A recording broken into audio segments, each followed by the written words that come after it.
we present My Music,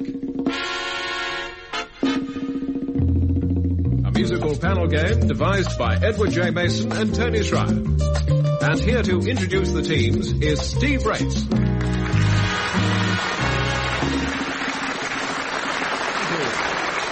Hello, allow me to introduce four friends of mine, John Amos and Frank Muir versus Ian Wallace and Denis Norden.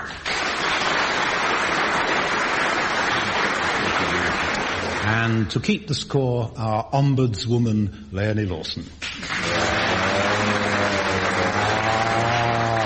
Oh, she's lovely. Right, some bold, glowing orchestral music to start things off. John, Sir George Sholty conducts the Chicago Symphony Orchestra in what?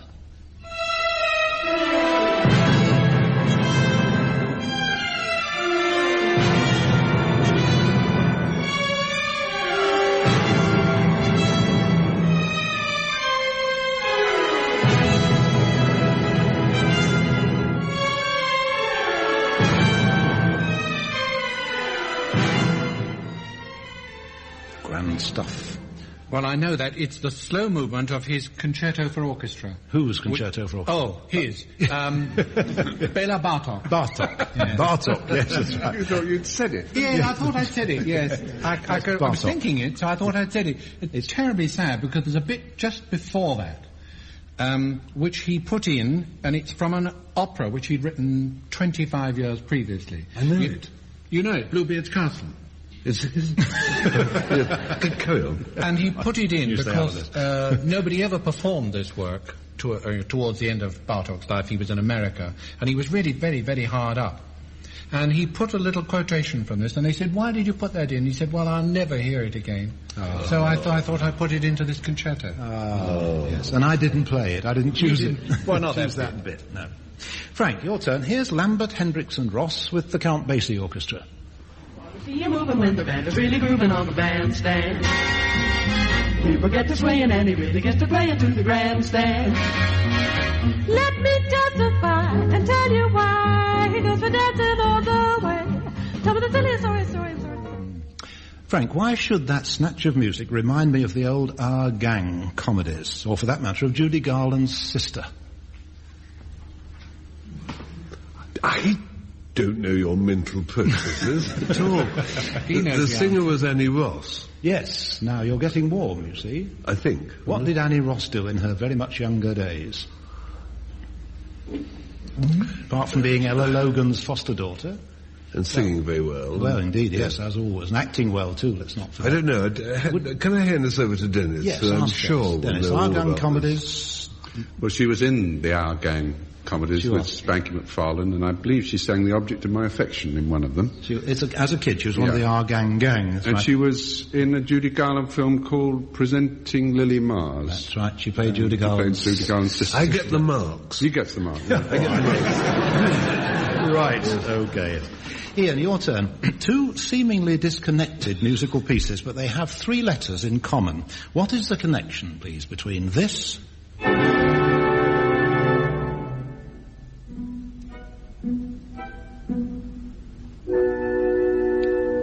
and this?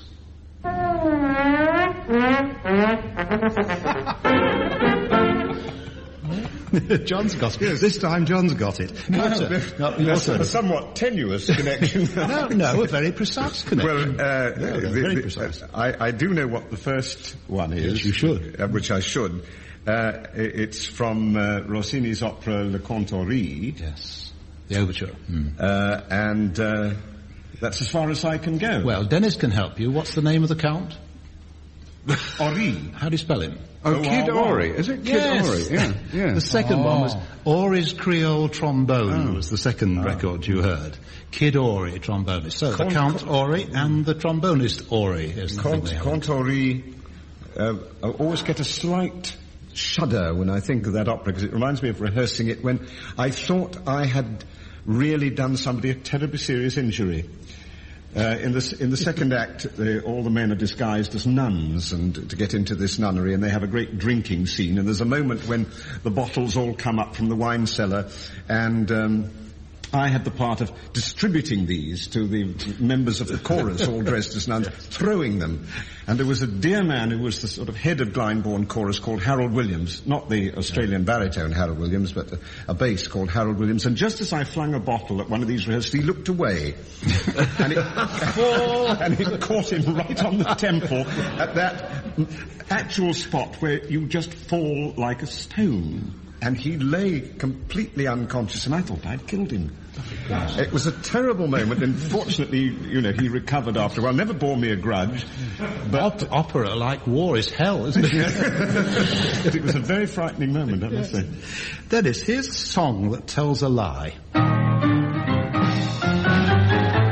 Just as long as there's fish in the ocean, and as long as there's birds in the blue, there'll be 48 states in the USA for me and you. Dennis, which states made nonsense of that song?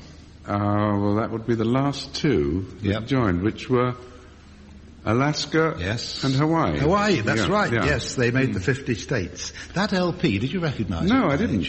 Well, it's by an American group called The Characters.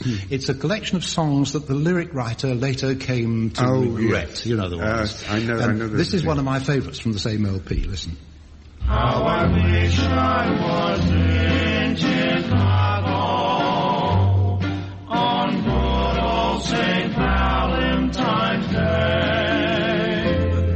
I remember the place where the boys used to meet in that dingy garage on North Clark Street. It's really sick, I'm afraid, but I wish I was in Chicago on St. Valentine's Day. I wonder if any other song titles that are better forgotten. Do you know any others? Anybody? No, never mind. Pass on. Questions about this and that. John, who wrote, and I quote his subtitle in English, a potpourri of songs in the manner of Soupe? It's a piece, by a composer, Potpourri of songs. It's not by Soupe, is it? No, later. Can you give me a clue? Yes, Gaude Armus Igitur is one of the songs. Oh. More than a clue, really. Yes. So, then it's the Academic Festival Overture of Joe Brahms. That's Brahms, half a mark, I think, yes. A potpourri of student songs in the manner of Soupe was what he called, this subtitle for the Academic Festival Overture. Frank, jazz musicians sometimes get together for what they call a jam session. Why jam? What's the origin of the term? Jam session. Inserting a small caveat that origins are a minefield. Yes. And they are. A jam session is called a jam session because it seemed a good word to apply at the time. Because a lot of jazz musicians came and improvised, and they were there all together, hot, stoned, bottled. And it seemed a good word. And also jam is a word for a very happy occasion, very exciting. Like sort of crush or something like that. Yes, short I should have thought for jamboree, but Spike Hughes in an article suggested it was a get-together as in a traffic jam, which I've personally never thought to be the case. No, don't go with that. I think it preceded traffic jam. Yes. Ian, from you, please, just the name that goes with this fine voice.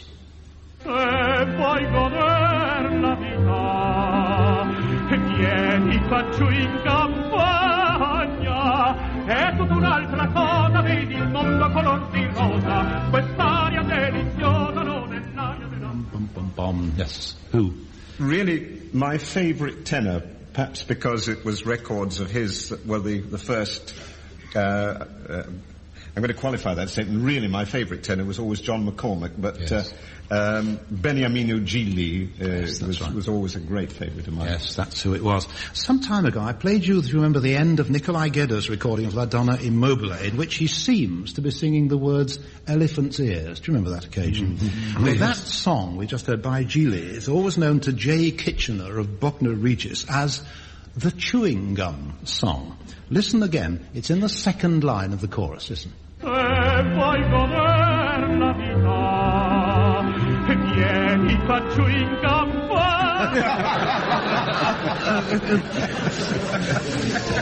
Thank you, J. Kitchener at Bognor Regis. Dennis, a technicality in your case. What can you tell me about A440? A440.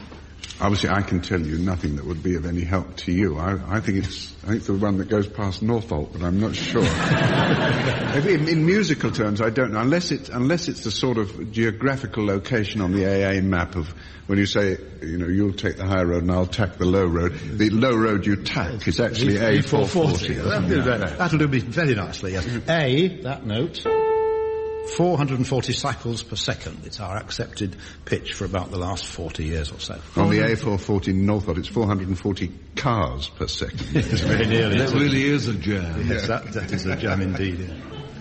There's a particular genre of piano and orchestra pieces that I've called, for convenience, the Denham Concertos. The films they made popular weren't necessarily shot at Denham, but you know the kind of thing I mean. It's a sort of musical genre. Can you identify them, I wonder? Indeed, can you tell them apart? John, which of them is this? Title and composer, please.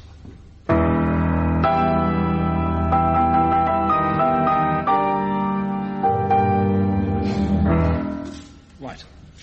Well, I saw a film once with that music in it, and I was working at a gramophone shop at the time. And a man came in who was a regular customer called Richard Addinsell. Oh.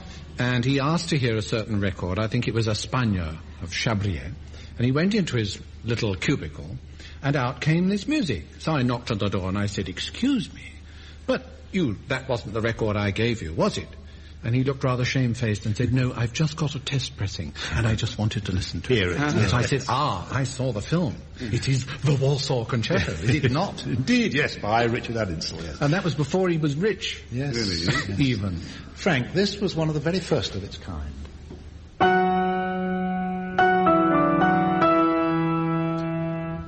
Slaughter.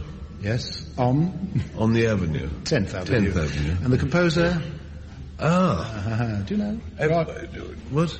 Rogers. Richard Rogers, yes. Will you note that, Dennis? It's the first time I've ever got Richard Rogers the right answer in a question in this programme. Right, yeah. But was there a piano in that, Steve? Yes, not concerto-y, but similar kind of music. Uh-huh. But there's definitely piano in this one for Ian. Ian, what's this and by who?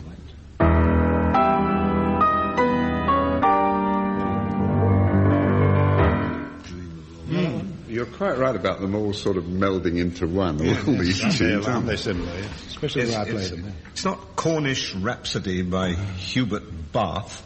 No, it's more Italian than that. Oh, yes. So no, it's Dennis, the can you help him? theme from the Glass Mountain. Yes, the Legend of the Glass Mountain. The Legend of the Glass Mountain. The composer... That was that Italian who did it. What do you call it? Films for Nino Rota. Nino Rota. Yeah. Legend of Glass Mountain. You just got it. And Dennis, yours, which you've probably arrived at by process of elimination. Yes, we've cut it out. It's either going to be Cornish Rhapsody or Dream of Old.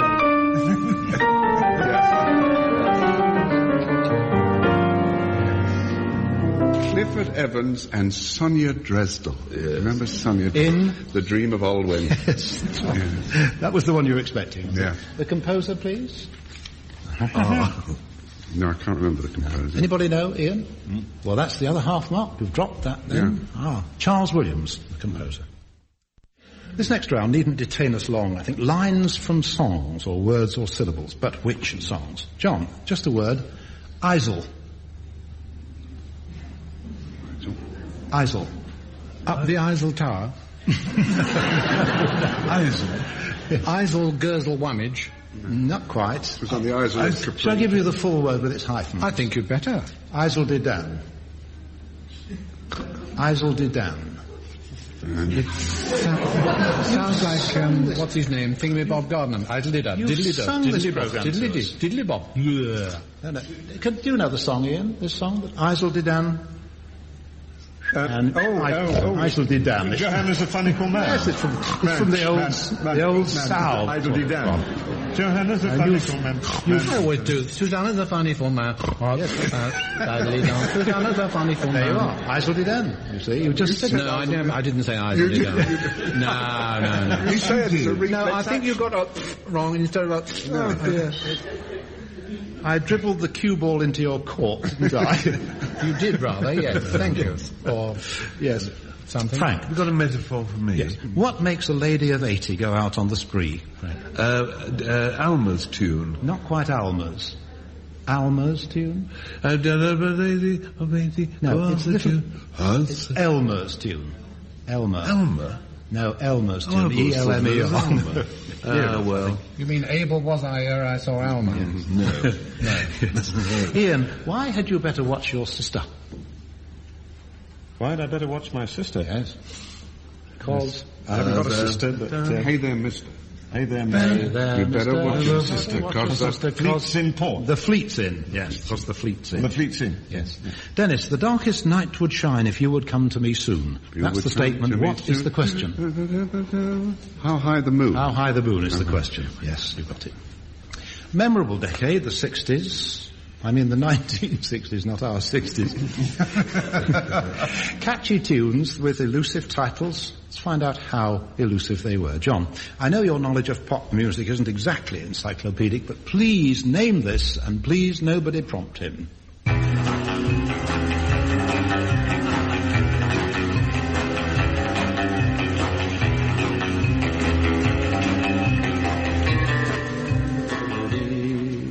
It suggests James Bond to me immediately. That will do nicely. The James Bond theme, yes. That's James Bond and Richard Rodgers. You'll be doing punk next. Frank, 1969, the year Joe lost.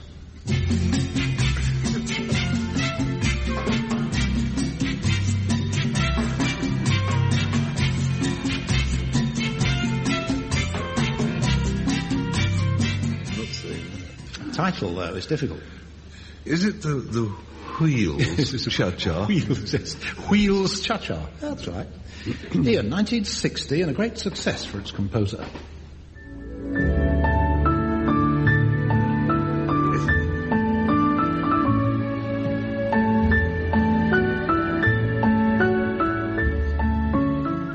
Yes, that was a signature tune for a record program I once did. Lovely, lovely tune called Forgotten Dreams by Leroy Anderson. Leroy Anderson. Yes, Leroy Anderson. Dennis, I think this one will really drive you mad. Try it.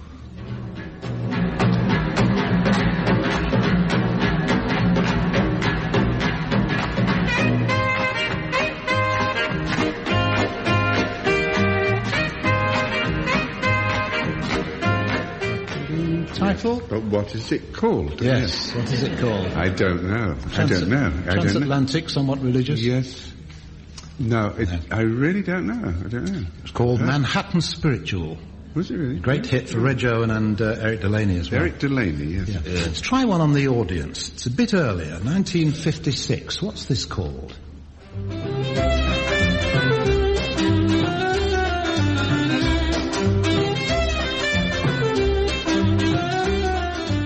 Anybody know? Yes, Zambezi, that's right. 2 hit records, Lou Bush and another for Eddie Calvert. Just for once, we'll have a test of speed. I'm going to give you the name of a composer, full name. Beside me, Leonie, my faithful scorer, will instantly write down the name as I say it. The moment she's written it, she'll call out, stop. And before then, I want you to tell me how many letters there are in the composer's name as I read it out. Speed writing test. Can you beat Leonie? So listen and think about the word, and then tell me as soon as you can, before she says stop, how many words. Either you get the point or Leonie does. We'll see. Okay. Am I allowed to write it down? I suppose so. Yeah, I think so. Can I have bombs? No, I'll tell you who got. Right, John. You've got no gay. John and Leonie, both ready? Right. Harrison Birtwistle. Stop. 21. You said stop. And it's wrong anyway. 18. 18 letters. In case anybody's trying it at home, there's no H in Bert Whistle. It's Bert Whistle. W-I-S. I know you do. Yes, it's lovely. Right, Frank. We're still friends too, which is rather nice. Yes. Frank, we've got the idea. Right, your name coming up. Here's Leonie with her pen poised. Domenico Scarlatti. 19.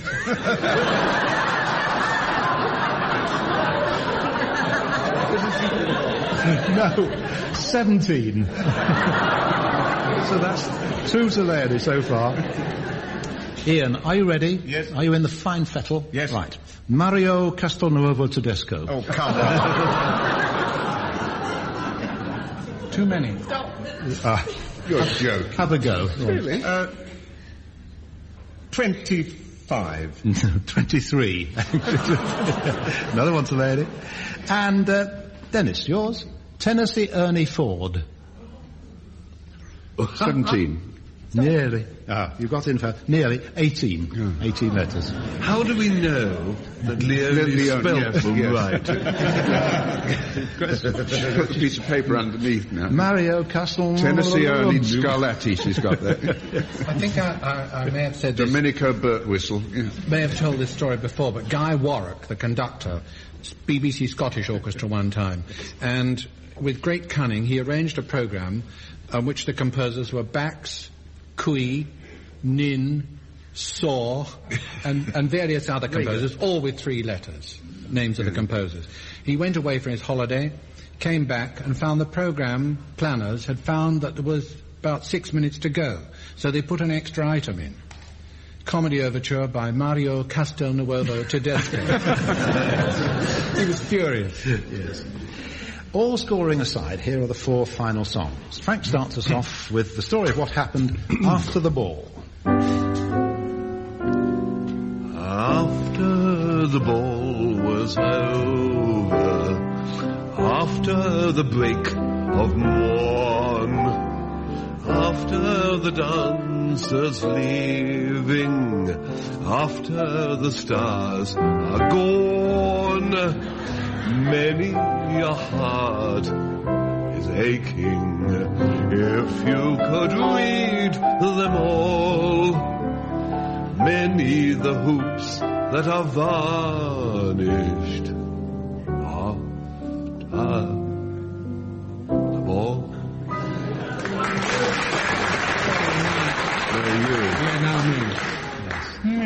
John has a lovely Schubert song about the pleasing colour of green in the rather greenish key of B minor. Just as well Leonie's wearing green, isn't it? Yes.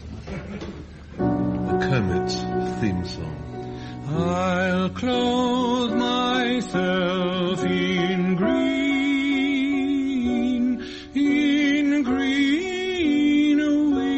weeping willow. My love does so like green, my love does so like green. A grove of cypress I will seek, a heath of green rosemary.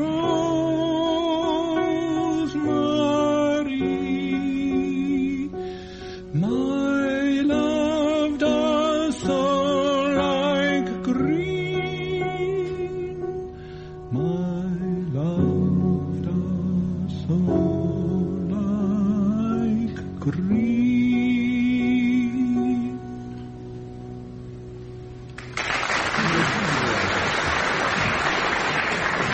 Why pay more? Dennis, forsaking the Schubert repertoire, sings about loving Sam.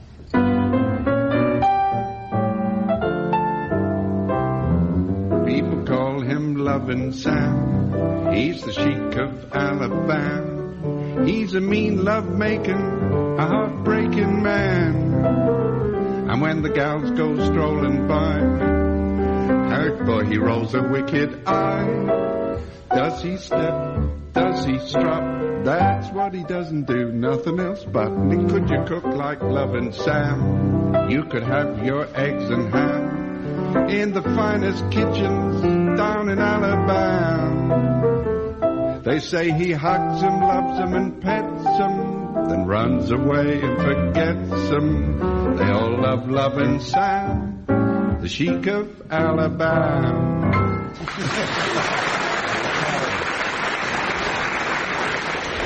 And so to Ian. They Didn't Believe Me, Jerome Kern's lovely songs. First sung by George Grossmith Jr. His father wrote Diary of a Nobody, and his daughter I'm happy to say, is one of our regular followers in this programme, Mrs. Rosa George. So for her, indeed for all of us, they didn't believe me. And when I told them how beautiful you are, they didn't believe me. They didn't believe me. Your lips, your eyes, your cheeks, your hair are in a class beyond compare. You're the loveliest girl that one could see. And when I tell them, and I'm certainly going to tell them, that I'm the man one day your wife will be, they'll never believe me. They'll never believe me. That from this great big world you've chosen me.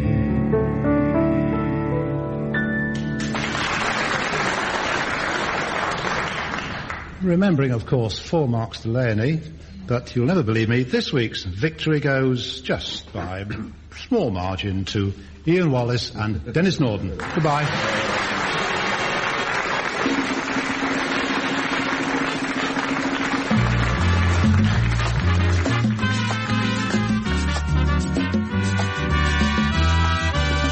Taking part in My Music were John Amos, Frank Muir, Ian Wallace and Denis Norden. The chairman was Steve Race. The questions were compiled by Steve Race and the programme was produced by Tony Schreier. We present My Music, a musical panel game devised by Edward J. Mason and Tony Schreier. And here to introduce the teams is Steve Race.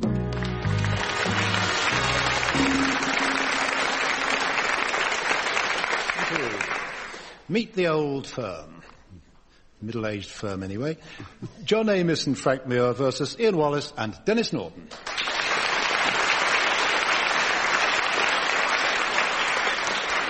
Mathematicians the world over marvel at the way our scorer adds up the marks without moving her lips. Leonie Lawson. And question 1. John. Sir David Wilcox, in his King's College, Cambridge days, recorded this anthem by whom?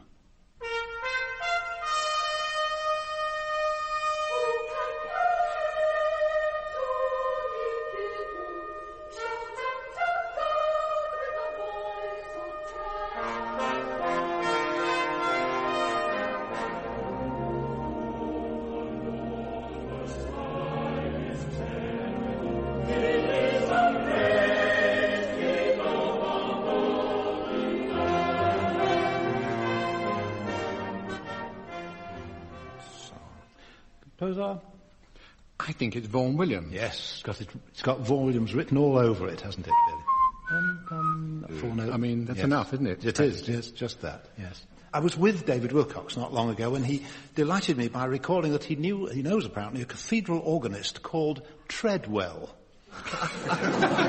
Straight out of Happy Families, isn't it? Mr. Treadwell, the organist. Frank, the public loves a mystery. And in the 1920s, the radio enthusiasts of New York were all agog to know the identity of a singer known as the Silver-Masked Tenor. Listening to him now, one wonders why they cared. When you peek-a-boo again through my sweetie's window pane, Moonbeam, kiss up on me. Dance across the pillowcase till you see the sweetest face. Moonbeam, kiss up on me.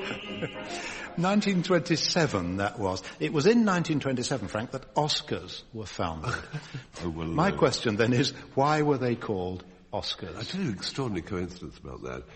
In that when there was a kind of mystery lover on commercial radio just after the war here, and it was old Henry Oscar, the actor, was it? who was the voice. It was an extraordinary coincidence. Really?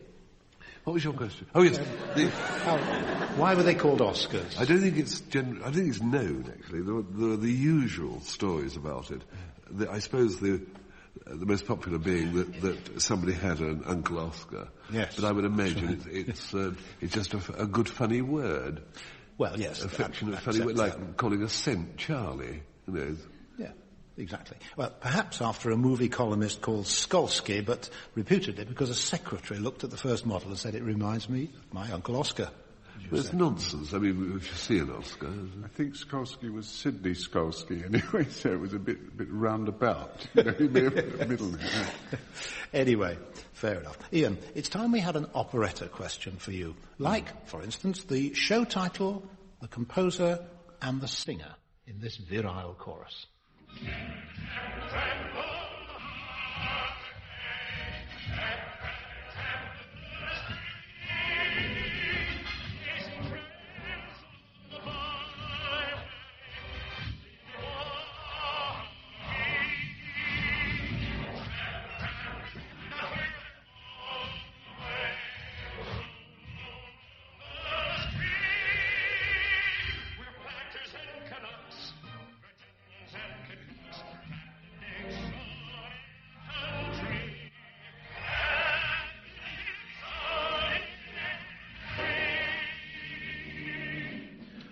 Singer, show, composer? The composer is Victor Herbert. Yes. And is it Naughty Marietta? It is Naughty Marietta. It was, that's right. And 1910 show, that film version, 1935. Would that be the ringing tones of Nelson Eddy? No, it'd be the ringing tones of the other one. Slightly later. Jeanette MacDonald. No. It became... No, I'm sorry, I mustn't mislead you. It became a film in 1935. Nelson Eddy probably, but that singer was post-war. That singer was much later. Oh, post-war? Yes. I mustn't mislead you. Great Caruso, things like that. Oh, Mario Lanza. Mario Lanza, yes. We heard there the recorded version of Mario Lanza, yes. Dennis, some people sing for a living, others merely whisper. Me and my shadow strolling down the avenue. Or, if you prefer, me and my shadow,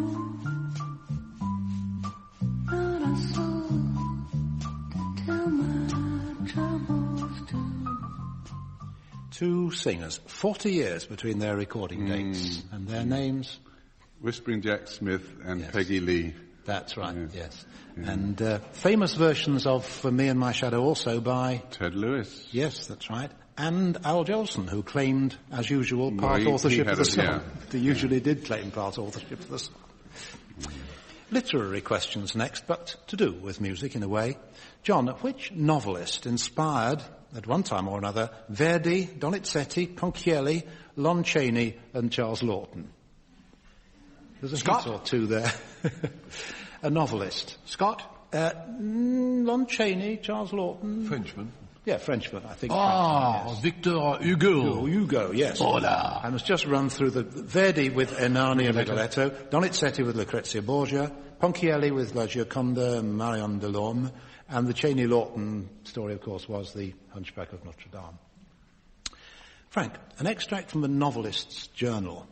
The scene in the wood between Arthur and Adam, the fight, came to me when I was at the Munich Opera listening to William Tell.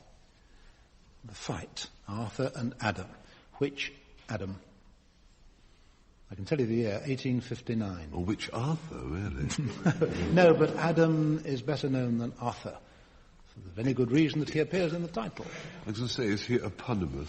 Yeah. It's a word I've always wanted to use. Yeah. You've used it now. What, Adam Bede? Adam Bede, yes, by George Eliot. Yes, George Eliot's Madam the other one was the scoundrelly squire, wasn't it? Mm-hmm. That's right. That's it from Adam Bede.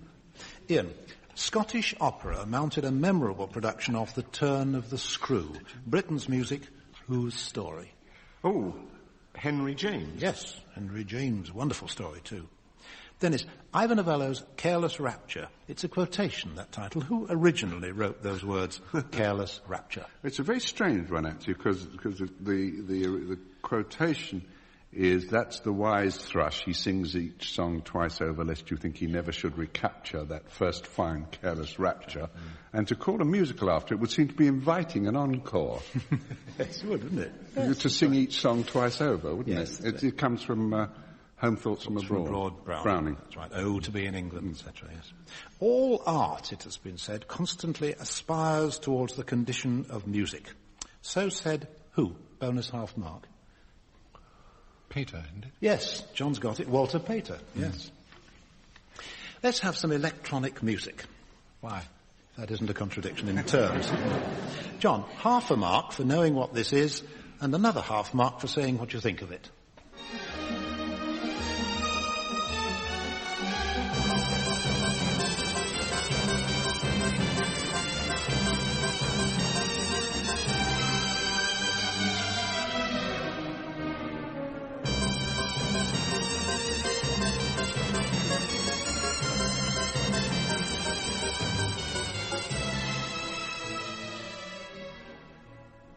Cacciaturian by his toe, and that's the sort of sound it makes. No, it's a bit earlier than Cacciaturian. Is it? A whisker earlier. A whisker? Saberdone. No, it's not Saberdone. No, it wasn't Saberdone. It comes from... Yes, it's Prokofiev. In that case, it's Romeo and Juliet? No, it's from one of his symphonies. Then it's number 5. Yes, that's right. Yes. Pum. That's right. Comes from the second movement of Prokofiev's Fifth Symphony. And for your half mark, what did you think of it? Well, I think it's a bastard. Yes, thank you. Right. I mean literally, because it isn't in the original score. Literally true, yeah. Half a mark plus half a mark equals 1. Half a mark for swearing. That's good, isn't it?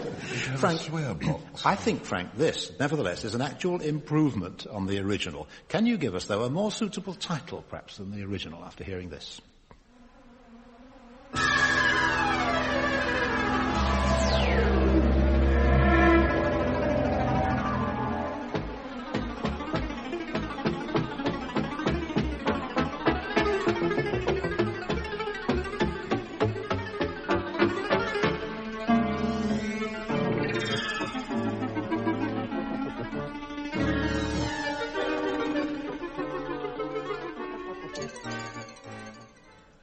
It's Flight of the Bumblebee, isn't it? Yes. It sounds like, you know, if those electronic machines had musical accompaniment, it would be Space Invaders with fleas. That's right. I thought it was lovely. Did you like it? I think Rimsky-Korsakov would have liked that too. Beautiful version. Ian, what was this before it got rigor mortis?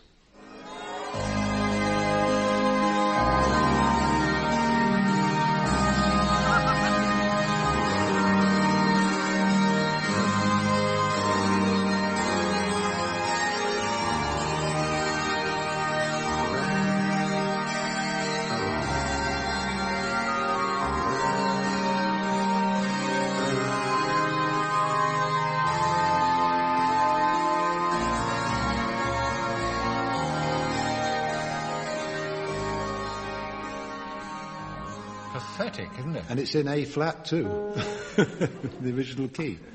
Well, it may well be, but that defeated me, that did. Did it? In spite of John's manful assistance. Well, pathétique. Yes, that's right. A pathétique suite, or a pathétique concerto, or a pathétique no, I think sonata, it's a piano piece, is it not? So more likely to be a sonata. That's right, yes, possibly by Mr. Chopin. No. Now that's where I differ from you. Well, I mean, it would be very boring if we always agreed. I'll give you a clue on the piano. Ready? Yes, well, I think I'm Old Lang Syne. Mozart. Beethoven. Oh, Beethoven, yes, that's right. Yes, it's an arrangement of Beethoven's Pathétique Sonata, the slow movement. You know, I have no idea whether he has any marks. I don't think he has, do you? Well, obviously, if you ask me what I thought of that, I merely have to say that it completely demoralised me. There's in fact nothing wrong with the instrument, and there's nothing wrong with certainly nothing wrong with the with the music. They just don't go together. It's like playing Lark Ascending on a euphonium. Rather, yes. I'll give you that, yes. Dennis, I'll give the title of this later. When it's over, let us have your title for it.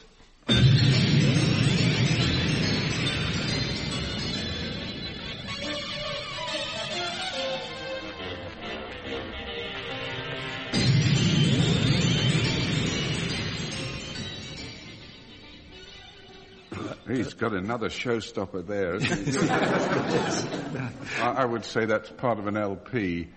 The music to have a nervous breakdown by.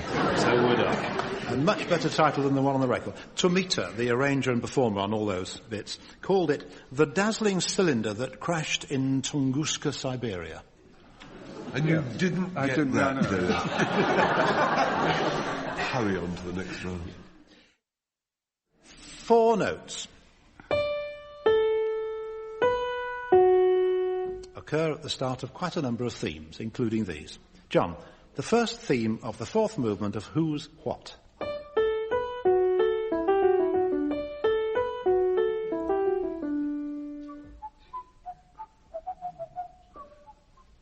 Fourth one. Oh dear. When it's not played on the original, it's a symphony, you say? Yes, it's in D. Yes. Well, it's... Aha. Help. Aha. Help cometh. Well, it is, as they say in Golders Green, Brahms, you excuse the expression, number 2. Yes, it comes from Brahms' 2nd symphony. The clue gives you half a mark there, I think, instead of 1. Yes, that's right. Same 4 notes. Frank, you know how it goes, but do you know what it is?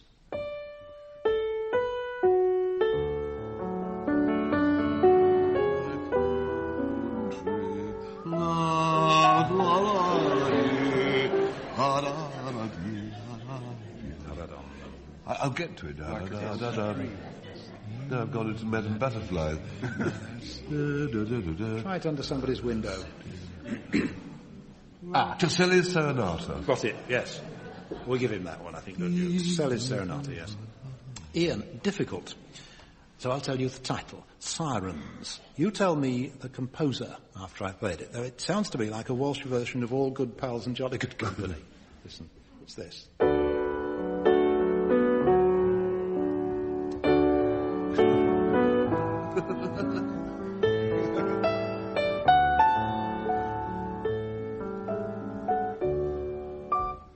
Well, I would say it was Viennese in style. I don't think it's Strauss. No, you're right. Is it somebody like Waldteufel? Absolutely spot on. Yes. Oh, great. Teufel it is. Sauber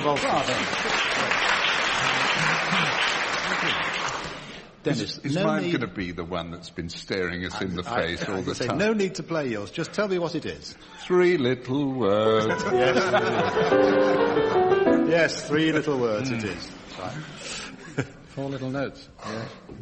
Jack Durham, who provides me with musical puns that make the hair stand on end, wants to know if you could think of a suitable signature tune for an optician or an oculist, an eye man.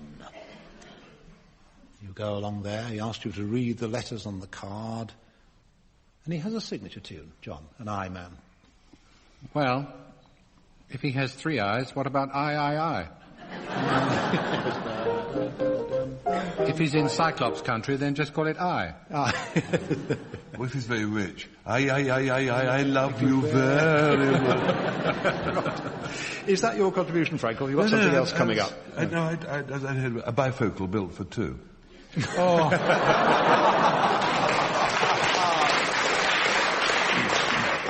Ian. A slight misquotation of the title. If he was a good salesman as well as anything else, you might say, your eyes would be a picture in these beautiful golden frames. Yes, that's right. Dennis, the thought? I almost pipped me there. Remember Nellie Latch's got a fine brown frame? Oh, yes. That one. Or they call me a cockeyed oculist. Yes. And if you were looking at the card, it could be 3 little words. It could be, yes. With focal refrain. Or hand me your glasses and I'll see you again. Or as Jack Durham himself suggests, I do like to be boss-eyed the seaside. Ooh. And No, we can't have that. No, reject that. Right, That's rejected. the last we hear of Jack Durham. Yes, that's right. Preludes and Fugues.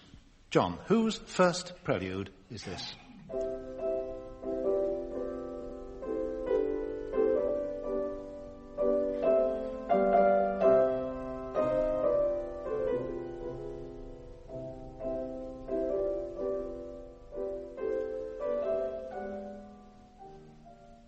He's a wrong note man, isn't Yes, he? there's a nice little chord there, isn't there? I think it's old Dmitri Dmitrievich Shostakovich. Yes, Shostakovich, the first of his 24 preludes and fugues, yes. Frank, a vocal fugue for you. Who are the performers?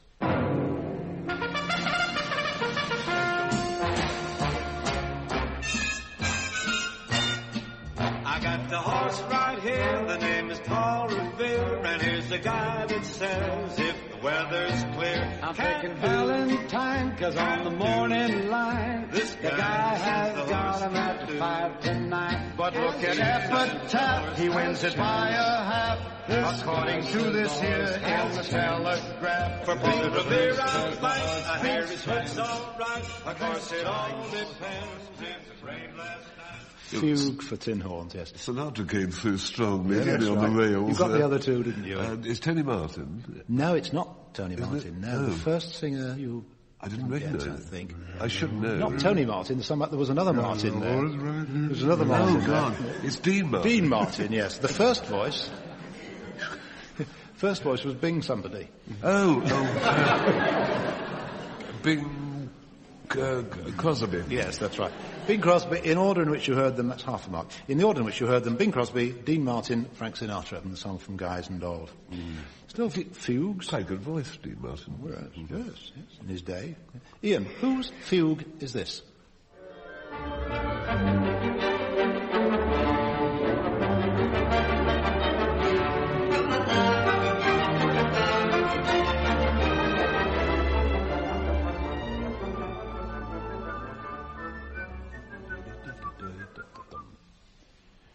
Well, it has a faintly nautical air about it. You don't know the piece, do you? I don't. My friend knows it.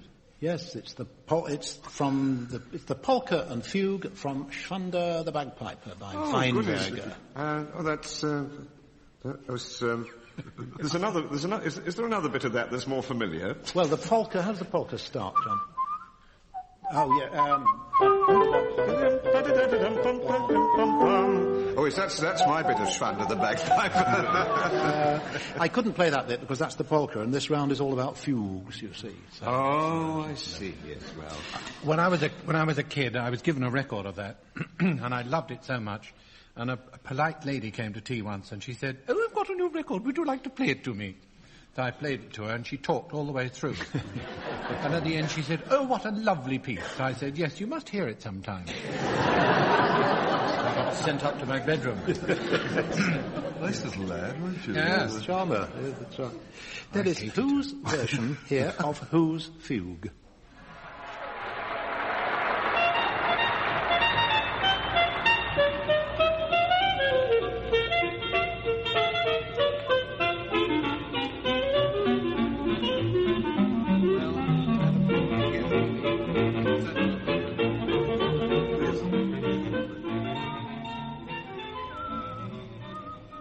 Well, we knew it as Mr. Bach Goes to Town, so I presume it was Bach's fugue. It's just Bach Goes to Town. Bach Goes to Town.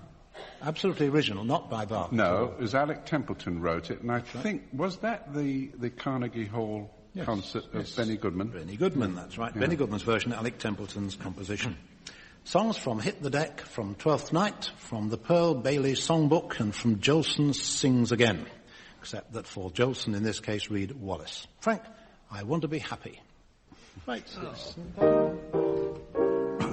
I want to be happy, but I can't be happy till I make you happy too.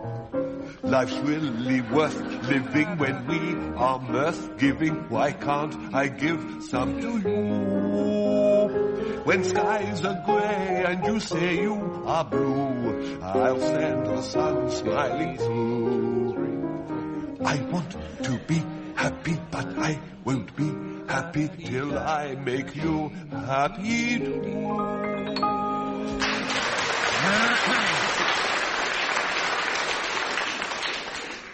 If music be the food of love, play on, sings John Amos. That surfeiting our appetite may sicken and so die. If music be the food of love, sing on, sing on, sing on, until I am filled with joy. For then my listening soul you'll move, for then my listening soul you'll move, to pleasures that can never cloy. Your eyes, your mien, your tongue declare that you are music everywhere. Your eyes, your mien, your tongue declare that you are music everywhere.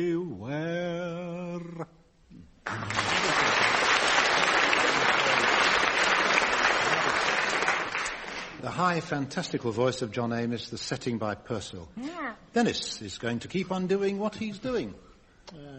I'm gonna keep on doing what I'm doing till I can't do what I'm doing no more.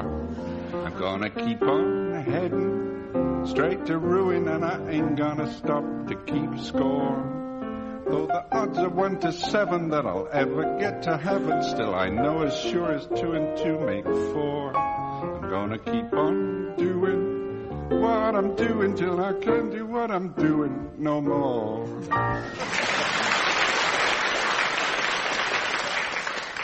Whether in your mind's ear you hear Al Jolson singing I Only Have Eyes for You, or whether, like me, you seem to hear Dick Powell's voice, at this moment it's Ian Wallace who sings that lovely song, I think.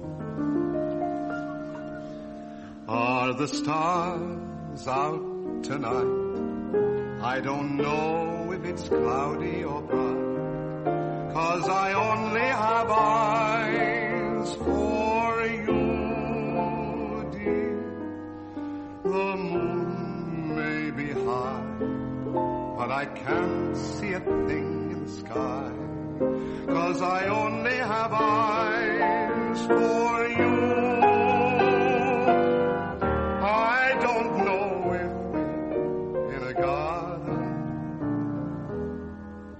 or on a crowded avenue. You are here, so am I.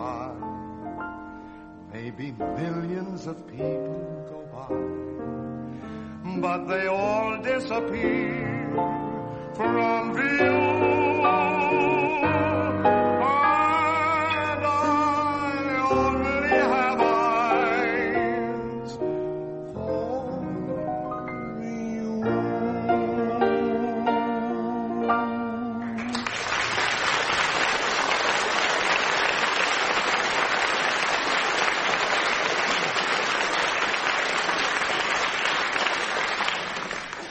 Thanks. Ian Wallace looks over at score sheet, confers momentarily with scorer, announces to expectant audience that victory this week goes to John Amos and Frank Muir. Goodbye.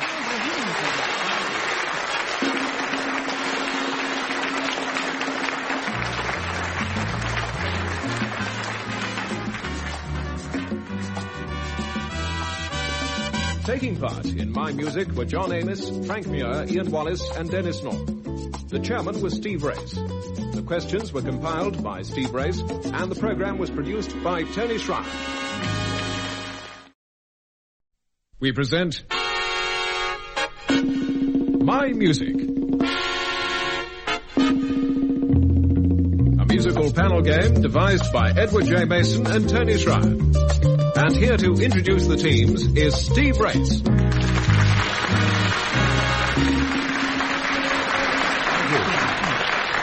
Thank you. May I present the Big Four? John Amos and Frank Muir are facing Ian Wallace and Denis Norden, and they would like you to applaud them now, please. More enthusiastic applause will be in order for our scorer, Leonie Lawson. And I am your chairman. No. Too kind. We begin. We usually start with some musical identification. So, John Amos, what is this from?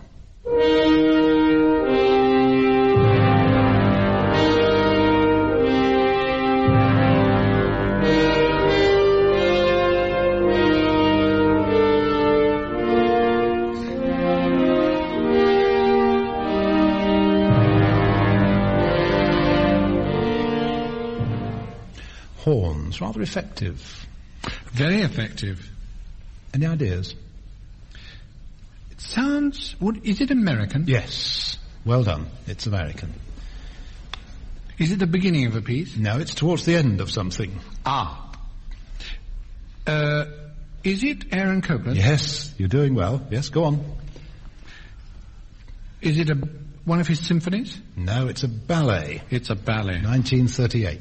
1938. Well, I've got to guess whether Appalachian Spring was written in 1938, or whether it's Rodeo, or Billy the Kid. Yes. Got it first time. You did awfully well, though. Yeah. It comes from near the end of Billy the Kid, and you did very well indeed. Good mark there. One small rider about Aaron Copland is he said that if a literary man puts two words together about music, one of them is wrong. Anyway, the French horns you heard there in that piece by Aaron Copland. Frank, while we're on the subject of horns, what shape is this horn?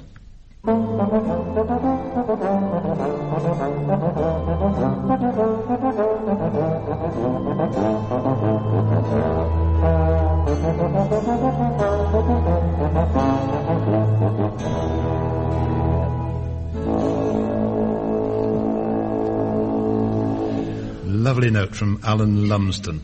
My colleague suggested that it was in bad shape, rather cruel. Clearly, if the question is what shape it is, it's a shape worth remarking on. Yes. It's a serpent. Serpent-shaped. Which is a practising boa constrictor shape. Yes, caught in the act sort of boa constrictor, yes. The Serpent, played by Alan Lumsden in the piece by Frescobaldi. Right. Ian, from a very low note at the end there to something that ends on a very high one. Only a rose to whisper, blushing as roses do. I'll bring along a smile or a song for anyone. Only a rose.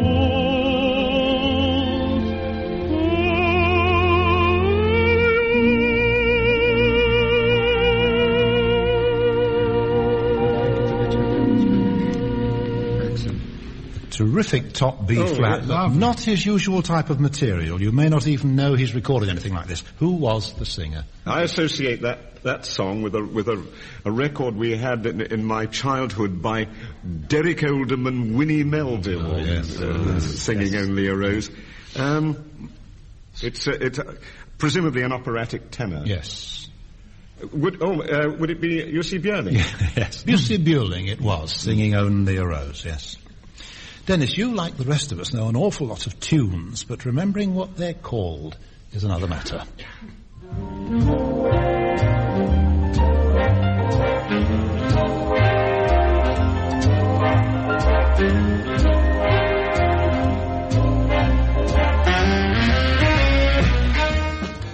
Yes, I remember. There used to be a joke that it had been popularised by Lana Turner. That was the joke, That was the joke, because it was called the Jersey Bounce. Yes, yes. Jersey Bounce it was, yes. That wasn't... We had Benny Goodman doing that. Yeah. That was the Ted Heath version, actually. And like so many of Ted Heath's records, the perfect tempo. Ted just hit exactly the tempo at which you wanted to hear something played. Some compositions are known best not in translation but in their original languages. Translate their titles and they may not be so instantly recognisable. Do you, for instance, know an opera called The Troubadour? Well, perhaps not, but you know Il Trovatore. Translations then. John, who composed The Lights? I luce? No. Les lumières? No, but... In a butcher. Die Lichter? No. What language can I go into? Well, the sort of lights they have in Blackpool. Blackpool? Yes. What butcher's lights? Lights? No. It means lamb and You know, liver. you mean it's in another language or it's in a northern language? No. I think I'll have to tell you, the lights, I've translated the lights. I took the liberty of translating les illuminations into the lights. Now, that composer then for half of That's Benjamin Britten. Benjamin Britten, yes, to poems by Rimbaud. So, translated titles. Frank, who composed an opera called Thus Do All? Who composed it? Yes. Cozy Fanny Tuck. She did indeed. She did indeed. And she called it Mozart. It's yes. Wolfgang. Yes, all right. Amadeus. Mozart. Così fan tutte, yes. Ian, who dedicated a courtly dance to a deceased princess? A deceased princess would be presumably a dead infanta. Yes. A pavan to a dead infanta by Ravel. Ravel, yes. He claimed, it's rather nice this, that it wasn't supposed to be descriptive of the sort of pavan you'd play for a dead princess. He chose it for reasons of euphony, the title, because in French it's pavan pour une infante défunte. What they call Enfant défunte. It's the phrase he liked. It's rather like the choice of the river Swanee in Way Down Upon the Swanee River, isn't it? Swanee. Because he chose it just because it fitted. The sound. Yes. Or, while we're talking about that, wasn't it, Paul McCartney, who had hanging around for years a song called Ham and Eggs. Ham and Eggs, da-da-dee-da-da-da-dee-da-dum. Scrambled Eggs, was it? And eventually called it Yesterday. Back to the quiz. Denis Norden. Who made famous a performance entitled I Love Thee, Me Not More? We're still translating from out of into, yeah? Yes, we're still translating. I love thee. Much so. I love thee. Is the thee the German or French? French. French. Je t'aime. Yes. Me not more. Moi non plus. Yes. I never heard a song called Je t'aime. I was thinking of Ich liebe dich. Yes. Not even the famous record by Jane Birkin and Serge Gainsbourg. Oh, yes. Je t'aime mais non plus. That's it, yes. Also a hit for a character called Judge Dredd. Talking of languages, when I was a student, we used to talk about Richard Strauss's Till Eulenspiegel's Merry Pranks, literally translating the composer's German title. But in either language, there's something curious about the title itself, is there not, John? Till Eulenspiegel's Merry Pranks. Well, I never heard it called that. Well, we used to as a student, yes. Lustiger Streicher. Yes, no. Is the usual. Yes, but the point is, it's tautological, because Eulenspiegel is, in effect, merry pranks. Yes. Practical jokes. Tautology. Right. Old glass. On we go. It means in English. Here's the beginning of a record by two brilliant and incidentally beautiful sisters. The question for John will be who are the sisters. Question for Frank is what is the name of the tune, though it's implied rather than stated on the music we hear. Question for Ian is what's the first line of the song. And the question for Denis, which show did it come from? Here's the music.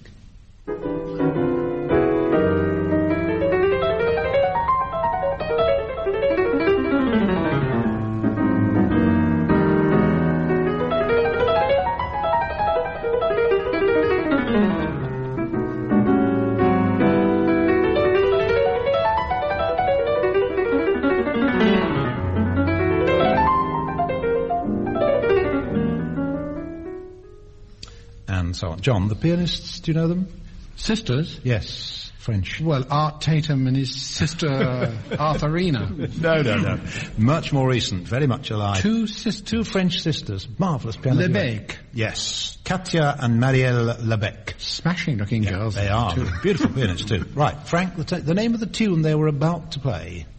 You mean the name of the tune they were about to play? Well, they hinted at it in that introduction. It was definitely hinted at. Oh yes, da-da-da-da-da-da. No, you can't take that away from me. They can't take that away from me. Fair enough. Yeah. Ian, the first line of that song. Oh, goodness. The way you wear your hair. Well, hat. Near enough. Hat. Or if you wanted to be tricky and have the first line of the verse, it would have been, our romance won't end on a sorrowful note. Dennis, the show or film? It was a film, I can see Fred Astaire singing it because they had a tribute to him, which was a lovely television program, wasn't it? Yes. And but I can't remember the name. He and Ginger Rogers on the ferry to Hoboken. Yeah, and he wore a snap brim trilby, and he had a white breast pocket handkerchief, and she had a kind of pillbox hat over on one side, and it was rather misty and night time. Yes. I think that gets you a mark, don't you, audience? That gets him a mark. The film was Shall We Dance? The song, they can't take that away from me, was nominated for an Oscar, but the winner that year was, would you believe, Sweet Leilani. Heavenly Flower. Yeah. The arranger, incidentally, that two-piano record, François Genot. Lovely arrangements, too. Many tunes or themes start with these notes. For example, one of Strauss's waltz themes.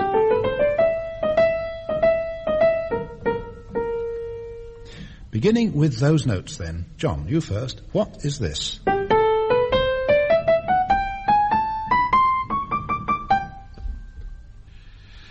It's one of old Luggage Van Beethoven's pieces. Which one would you like? An early symphony, for instance. 2? Even earlier. 1. He didn't write a nought, did he? No, he didn't write a nought. No, others did, but he didn't. No. Beethoven, that's right. Frank, some same starting notes again.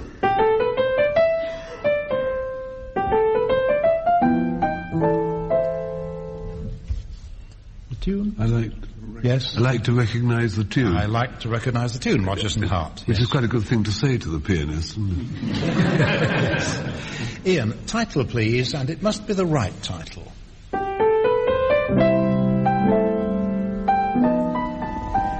It's not I Kiss Your Little Hand,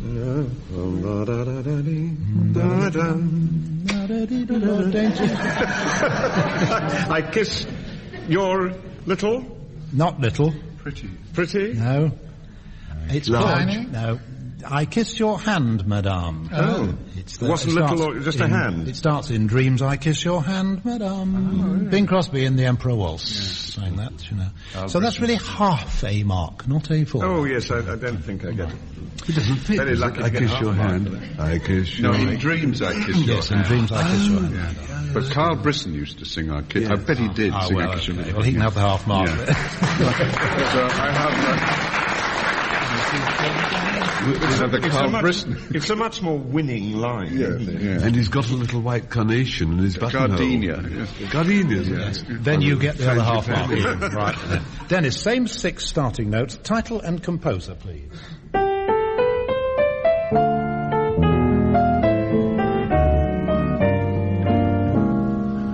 It's called Bluesette. Yes, and it's by...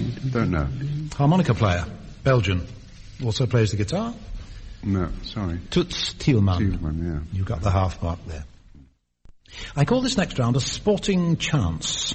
John, Schumann's Carnival honoured the hometown of a girl he was in love with. The town spelt A-S-C-H. How do those 4 letters translate into musical notes? A, S is E flat. Yes. H? C comes next. Oh, C is C. Yes. And B... H is B. B, that's right. The Germans are calling... Yes, I mean the Mass in B minor is the Mass in H. Yes, indeed. H moll. Yep. So H is B. Are you with us, Frank? This has obviously come as a considerable shock. I never knew there was an H. I'm on another planet. Yes. Well, instead of A, B, C, D, E, F, G, H, they call H B. B flat is B, and H is B. All right, Tom. And Jimmy Blades has a lovely story about playing in a band in his very young days on a pier somewhere under a guest German conductor. And this was playing in England, I think Folkestone or somewhere like that. And just at the end of the concert, the conductor, trusting of course as one does to a musician's memory, said, "All right, the national anthem," he said, "in B." Well, that's a very funny key, B. But half the band thought, oh, well, he's German, he means B flat. And the other half of the band thought, oh, well, if he wants it in B, he can have it in B. So they got...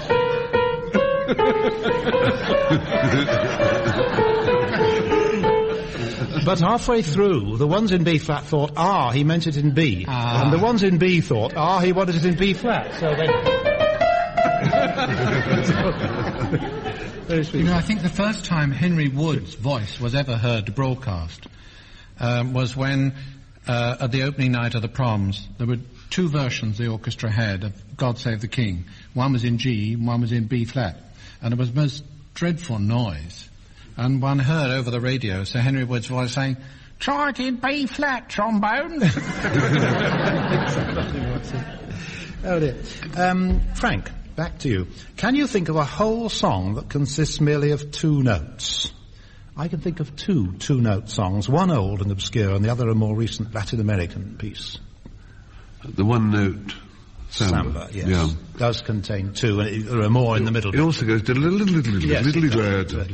of it, yeah. There's an old song, I wonder if Dennis remembers it, called "I've Got a Note." I got a note. I got a note. Yeah. This is the note. It was a band number. What about Johnny? Does Johnny one note? No. Poor Johnny one note. I see. Yeah. No. It's the verse of Night and Day is just one note. Very much so. Yes, very similar. That sort of roams around a bit. If it isn't the next question. Yes, it is. Rossini once wrote a song, and it was written for a mezzo-soprano who had one very good note. The rest of her voice was terrible. And he wrote a song, and it's about 3/4 of the way through before you realise she's only singing one note, because the harmony is so clever. Yes. That is why the verse of Night and Day harped on one note, because it was a particularly good note for Fred Astaire, wasn't it? And Cole Porter wrote it for him. All this stuff has eclipsed my triumph in answering the question. That's right. Quite true. Did you? I once had somebody lecturing on There we go again. on Cosi fan tutti, which Frank has already triumphantly mentioned.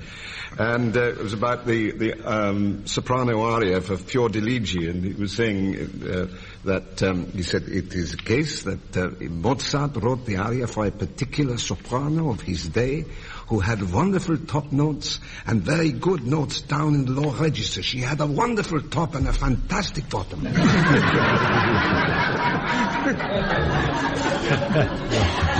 Right. Ian, nothing to do with one-note songs. A sporting chance, I said at the beginning of this round. Why should this pianist make me think of an average figure of 115.66?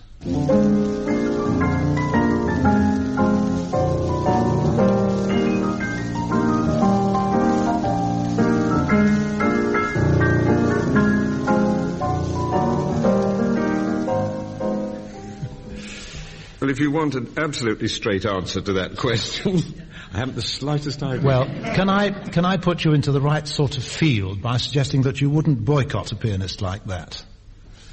Oh, I see. 115.6. You mean it's a batting average? Yes, that's right. Whose in 1938? Oh, well, if it was in 1938, it has to be Don. Sir Donald Bradman, who was playing the piano there. Well, I know. And that world record, the highest ever score recorded in England, batting average, 115.66. That was the... Did you ever see him play? Yes, I did. As a schoolboy, at standing very much at the back of a huge crowd at Lord's, I saw him play. And that must have been one of his very triumphant seasons, because I can still remember a newspaper placard on that particular Australian tour that was Evening Standard, I think, in London. It just had the one remark on it: Bradman fails. And everybody rushed to buy a paper, and what was failure with Bradman was that he'd only scored 47. Yes, that's right. Well, that was him playing the piano. It was like Sir John Gielgud, who was her mind on other things, was rushing along Piccadilly, and he saw a newspaper with a thing saying, play cancelled. Which theatre?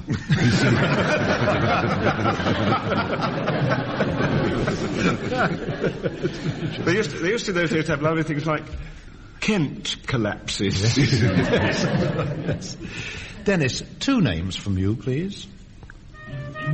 Yardley wasn't broken-hearted when the second inning started. Jenkins was like a target, getting the first five into his basket. But Gomez broke him down, while Walcott licked them around.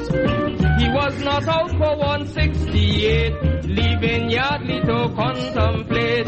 The bowling was super fine. Who were those friends of mine, Ramadin and Valentine? Yes, quite right. Lord Beginner singing there his Calypso in 1950. And so we come to song time, otherwise known as Don't Worry, It's Nearly Over.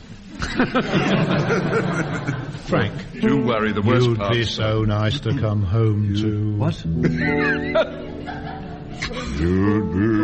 be so nice. No, you'd be so... You'd be so nice to come home to... I think I'll have to wind him up. I think we got it on the wrong speed. Let's try you'd. There. Yeah. Have you got one in between? Try that. You'd be so... Right? I think so. You'd be so nice to come home to. You'd be so nice by the fire, while the breeze on high sang a lullaby. You'd be all that I could desire, under stars chilled by the winter, under an August moon burning above. You'd be so nice, you'd be paradise to come home to and love.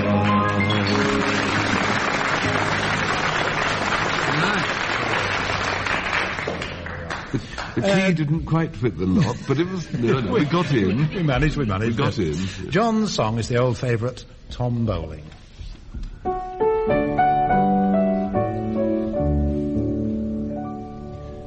Hear a sheer how Clyde poor Tom Bowling, the darling of our crew.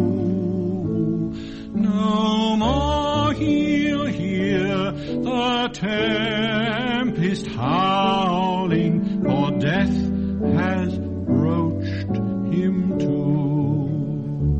His form was of the manliest beauty, his heart was kind and soft.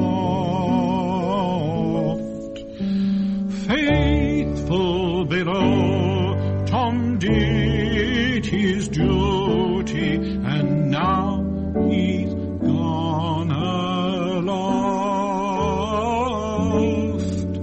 and now he's gone aloft.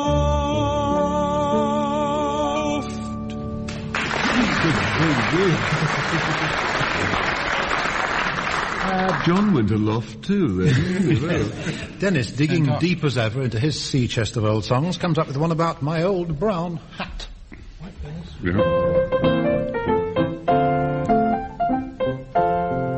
Everybody knows me in me old brown hat that I've got upon my pimple. It only cost me a tanner in the cut, but it looks all right on me little wooden hat. Oh, I say, what do you think of that? If I can't get what I'm wanting in a pot, then I'll have it in me old brown hat.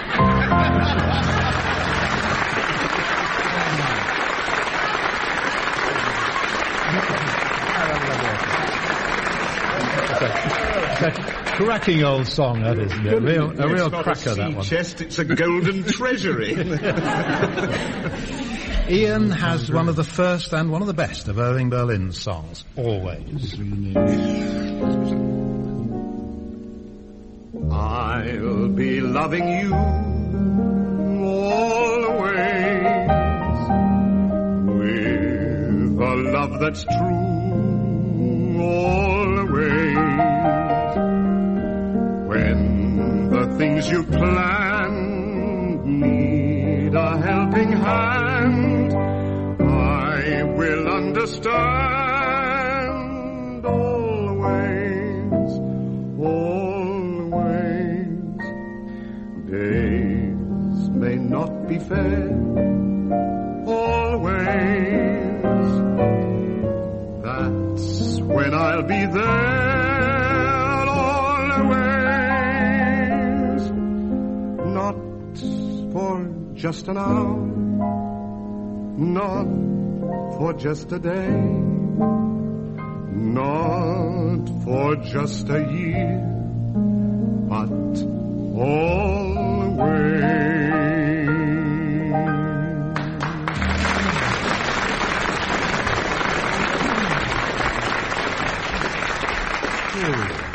Final score, in case you're interested, a tiny victory this week for John and Frank. Goodbye.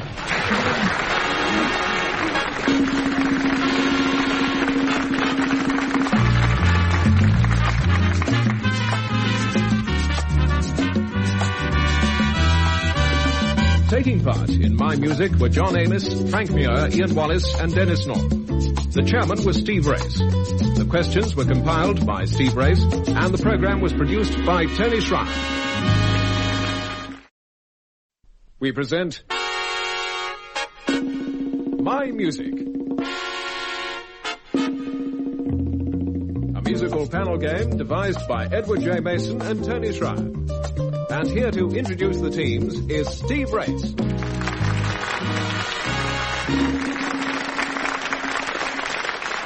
you. I don't know whether it's good news or bad, but we have the usual contestants. John Amos and Frank Muir versus Ian Wallace and Denis Norden.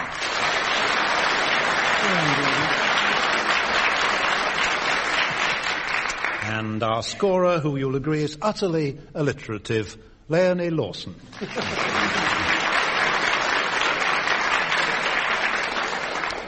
John, that delightful painter Sisley had a favourite piece of music. This gay singing phrase, he told a friend, captivates me. I hum it continually as I work.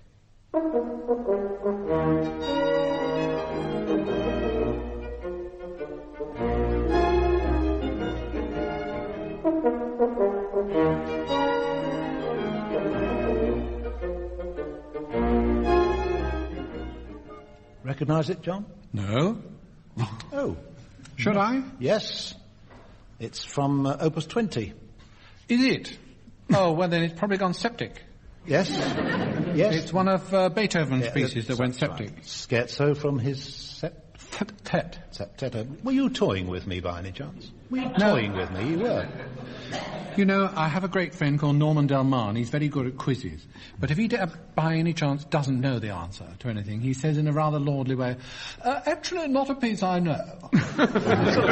Makes it all right somehow, doesn't it? Putting it at a disadvantage. That's right, you know. He sort of puts the piece one down, too.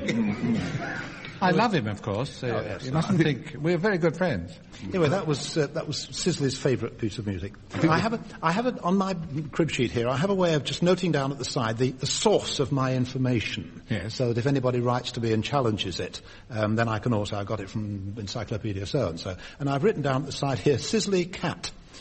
I don't think I got it from Sisley's cat, but I think I got it from the catalogue of a Sisley exhibition. I think the points should go to Sisley. Yes, I think they should. Yeah. Well, also to John. Frank, can you disentangle, please, the respective parts played in this music by Goethe, Gounod, and Riley? Yes.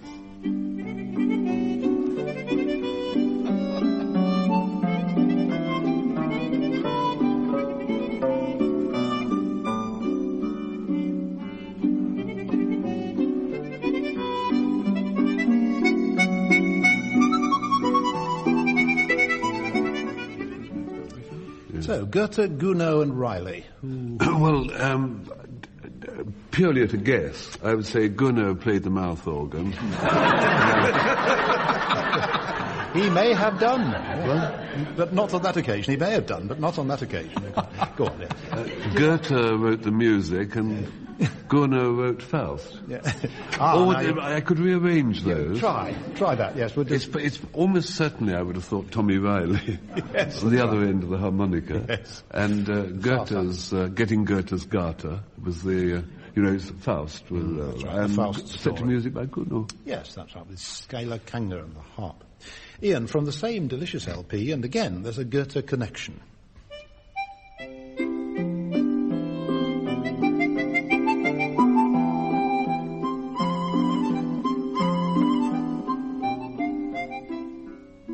what is it and what's the Goethe connection? Well, I know what it is. Well, then you'll know the Goethe. Well, not necessarily at all.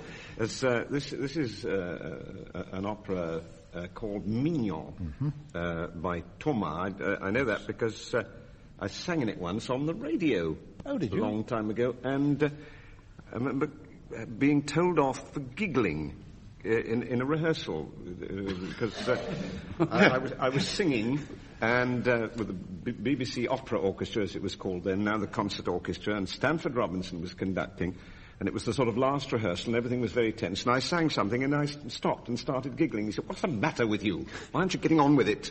You know, because we hadn't much time anyway. And I said, "Well, I'm terribly sorry, but I was supposed to sing the words, or her," it was about angels, I was singing about angels, "or her brows, their wings extending," and I've just sung, "or her wings, their brows extending," and I think it's anatomically impossible, I say, which fortunately made him laugh, and so we got out of it. Over the years, an extraordinary number of your stories consist of Robbie being petulant with you in rehearsals. Well, all I can say is that he really had every reason to be. No, there were plenty of times he wasn't, but I was a sore trial to him at one time. As was Goethe. Yes, it's the Gavotte from Mignon by Ambroise Thomas. You know the Goethe connection? No. It's adapted from Wilhelm Meister's story. But no, a half mark, I think. I wouldn't say I don't wish to know that. I just don't happen to know. Wish to hear any more about it. Dennis, you know this tune. Dum da dum ba dum ba dum ba dum ba dum ba dum. Sheila K. Smith wrote Dvorak's piteous little humoresque, that flutter of unwilling laughter, as if a broken heart tried to sing but could not hide its plaintiveness. Dennis, can you give us a hummed or whistled performance showing those characteristics? Piteous, plaintive, a flutter of unwilling laughter. You wouldn't like me to do three-back somersaults on that? Dum-de-dum-de-dum-de-dum-de-dum. I tell you what I can give you. Right. Equaling Sheila K. Smith. I remember when she used to write in John of London's Weekly. Yeah. Sheila K. There was a film called Humoresque, which starred Joan Crawford, and I go through these great bad films. It's one of the really good bad films of the 40s for their dialogue. Yes. And she befriends John Garfield, who's a composer and, a pianist. And she says at she has marvellous lines in it. She says at one point, "I'm tired of playing second fiddle to the ghost of Beethoven." And another point she says, "Forget about me, Paul, I'm a lost crusade."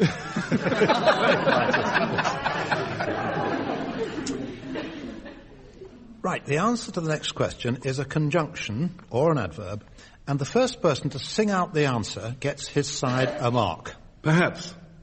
Irregardless. Interrupt me as soon as you can. Right, here's the information about it. The song was composed by Mrs. Helen Rhodes and was much featured by Mrs. Helen Porter Armstrong. Mrs. Armstrong's maiden name was Millhall, and the maiden name of Mrs. Rhodes was Guy, or perhaps Guy, since she was born at Chateau d'Ardeleau in France. Gossip. The song was, pardon? Because you have a mark. Guy d'Ardeleau. Yes. Which was one of Arthur Askey's favourite things to say. That's right, Guy d'Ardeleau. Ian, remind us of how the last verse Surely it'd be past like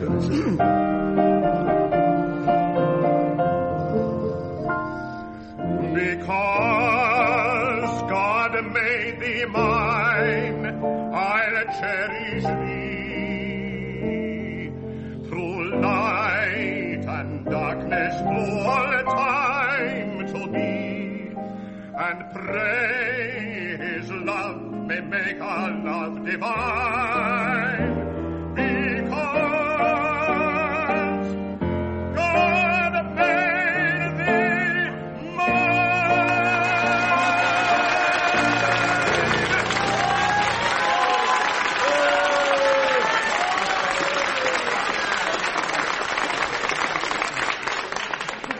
Not bad at a moment's notice, was it? Thank God we've got no glasses of water this week. We were all present at Ian's last top F, weren't we? What with that and humoresque, you haven't half had an evening tonight. In case anybody's wondering, I mentioned Mrs. Helen Porter Armstrong, and that was the name, of course, of Dame Nellie Melba. Let's just have some more music on records. It's always nice. John, I'm going to throw the book at you. What begins like this?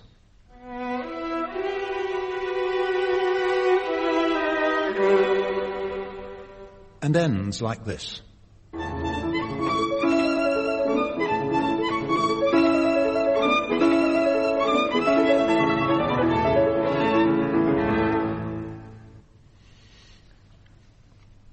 Sounds like the end of the Kreutzer. That's right. So? But was it the beginning of the Kreutzer? No. Did you recognise the composer of the first string quartet? It was his first quartet, Janacek. Ah. So the answer is? Well, it's both Kreutzer. Yes, that's right. The Kreutzer Sonata, the novella by Tolstoy. Janacek's Kreutzer Sonata quartet, Beethoven's Kreutzer Sonata. Frank, in The Sorcerer's Apprentice, a broom takes on a life of its own with dramatic results. Who wrote that music, Frank? It's somebody called Ho Ho Ho. That was John cottoning on to what I've been up to. Ah, yes. You pulled a little swifty there, didn't you? One there, yes. Yeah. Yes, but we are of the opinion that the music was actually composed by Ludwig Beethoven. Yes, Beethoven came from the 7th Symphony, but it was rather like the Ducasse, Sorcerer's Apprentice. Not a lot, but... Not a lot, no. Actually, my statement was correct. I mentioned the Sorcerer's Apprentice, played you some music, and said, who wrote that music? And the answer was Beethoven, so fair enough.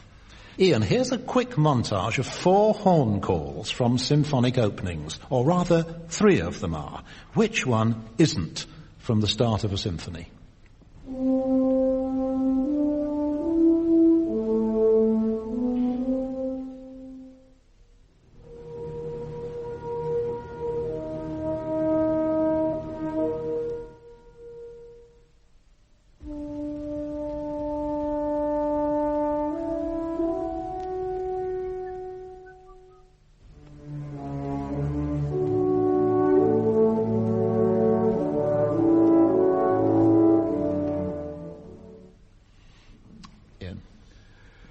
Well, I would...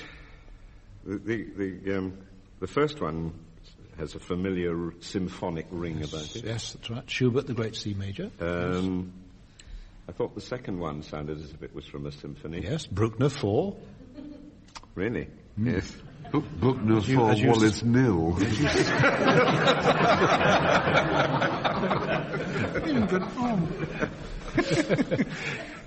And go on, you're pumping me a bit. Go on. I thought the last one sounded like a symphony. Yes, Brahms 2, quite right. Therefore, you cracked it. Yes, I think you cracked but I don't know what the other one is. Well, I asked you which was the one that wasn't from a symphony, and you got it. It was the third one. It's from Weber's Overture to Oberon. Oberon. Lucky old me. Yes.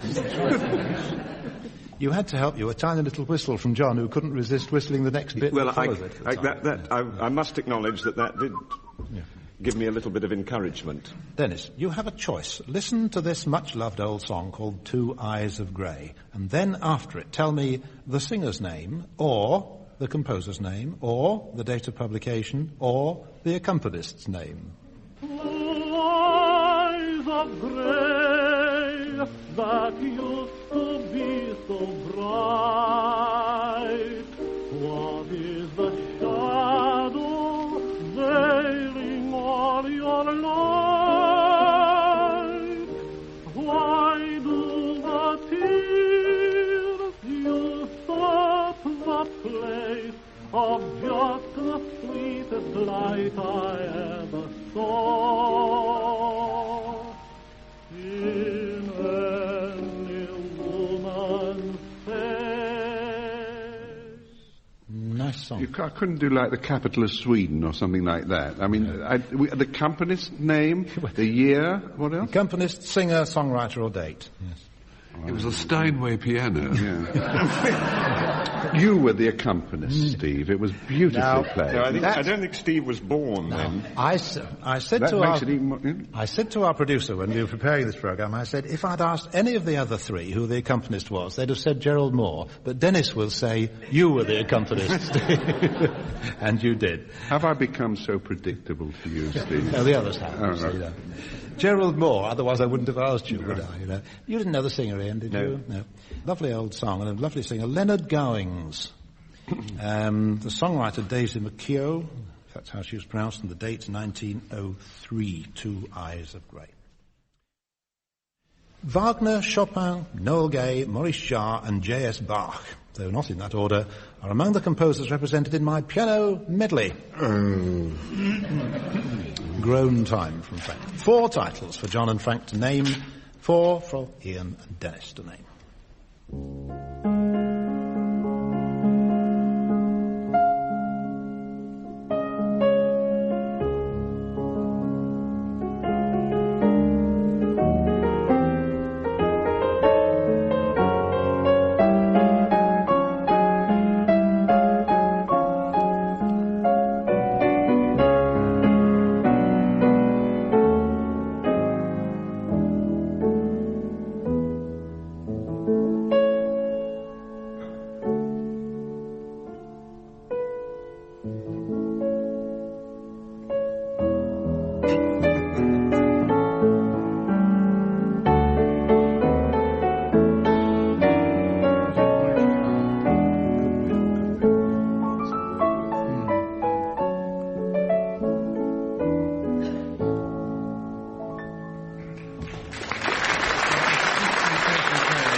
Right. John, did you get the first piece?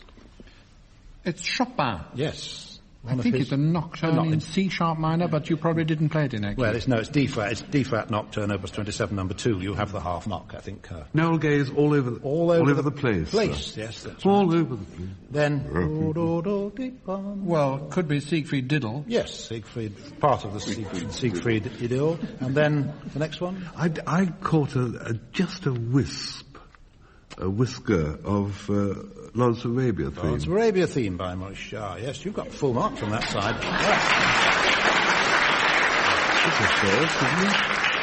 Now, Ian, did you get the first little reference on your side? Well, I thought we kicked off also with a Chopin nocturne. Did you really? Right, opus 32, number 2. Ah, well, right. You have superior knowledge, but...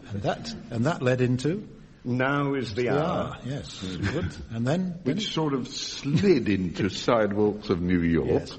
And then careened into the country. Yes. For sheep may safely graze. Everybody's got full marks on that.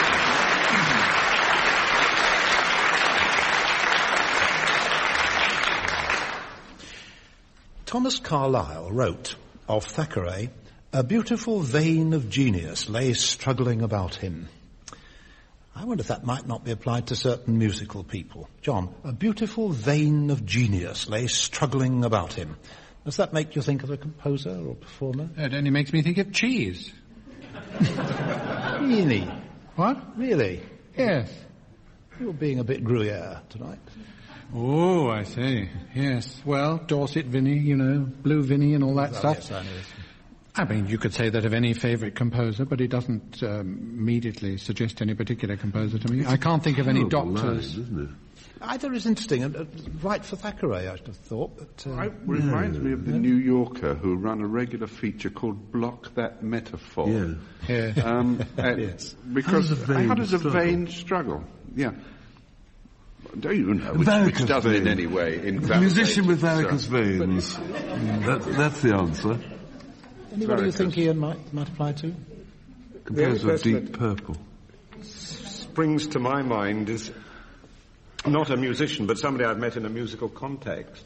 And that was the late Sir Tyrone Guthrie, who used to produce opera. And I would say that only because this was a man of great brilliance, who, in a way, deliberately set himself against the sort of challenges where he stood less chance of expressing himself and succeeding for the sheer joy of perhaps going and building a theatre in another country and getting together totally inexperienced people to do a Shakespeare play or something, rather than going into the area where he could have perhaps scored even more brilliant success. Somebody once said, I don't know who, of Saint-Saëns, didn't they say, that he was the greatest composer who ever lived, who wasn't a genius? On Ian's theory that it takes a certain kind of genius to pick the most difficult thing and set yourself the task of achieving it, there was an Australian variety comedian called Will Mahoney. You remember Will Mahoney? Yes, now, what he set himself the task of doing, and I mean, it is one of these impossible, mad, gorgeous things, was to tap dance, strapping xylophone sticks to the underneath his shoes, so that he tap danced on top of a xylophone, doing a legitimate tap, and at the same time playing a tune on the xylophone. Now, that is so gloriously absurd. It takes a kind of genius to, first of all, to think of it, and then a kind of genius to set himself the task of conquering that trick and doing it. You mentioned the New Yorker. The New Yorker picked up a lovely thing from one of the Israel papers. You know, the time when they were still making a tremendous fuss, as they did a few months ago, about playing some Wagner. And one of the papers in Israel said, Zubin Mehta is going to conduct the Israel Philharmonic next Tuesday in the prelude from Wagner's Tristan and Isidore. And the New Yorker added the comment, just changing the name isn't going to help.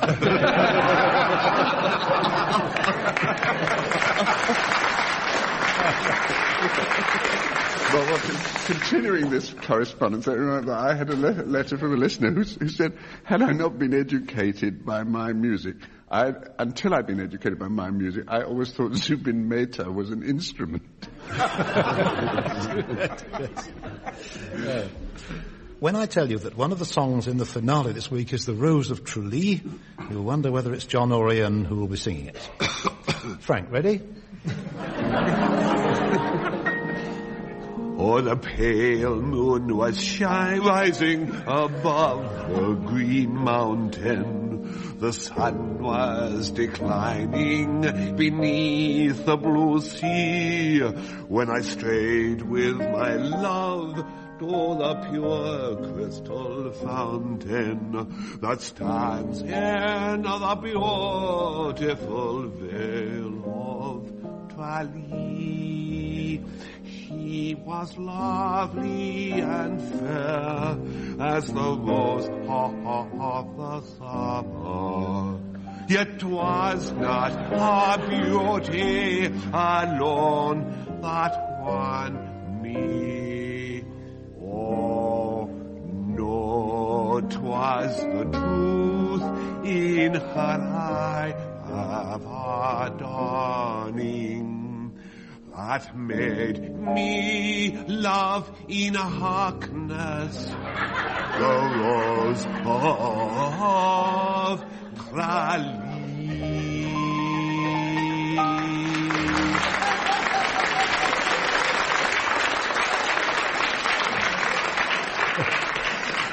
Don't you wish you had asked Ian or me to sing it now? No, I wish I'd asked Frank to sing what you're about to sing, actually. John has a few bars from Puccini's Girl of the Golden West. Very Puccini-esque, and a lot of flats for the pianist. Che la mi creda libero e lontano sopra una via di ridenzione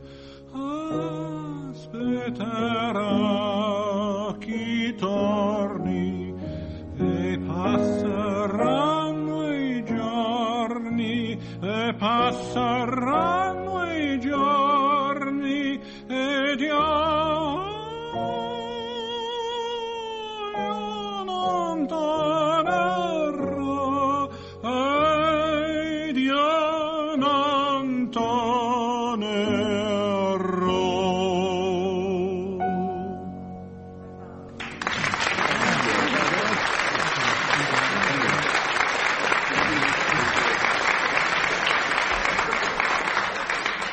from a slightly later dramatico-musical work, Denis sings, "Oh, Ma, leave the door ajar."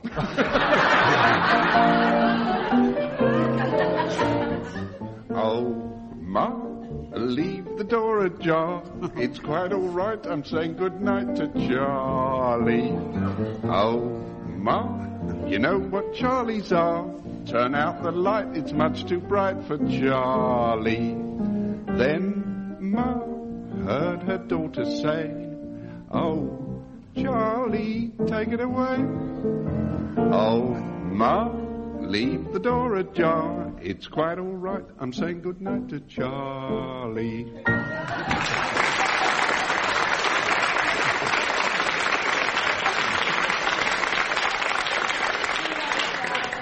I had a request from someone for Ian to sing "My Love's an Arquebus." I think they meant an arbutus. Ian, fire away. Another girl of the Golden West, not quite so far away this time. My love's an arbutus by the borders of lean, so slender and shapely in her girdle of green, and I measure the pleasure of her eyes' sapphire sheen by the blue skies that sparkle through that soft branching screen. Alas, fruit and blossom shall lie dead on the lea, and time's jealous fingers dim your young charms, Macree. But unranging, unchanging, you'll still cling to me, like the evergreen leaf to the arbutus tree.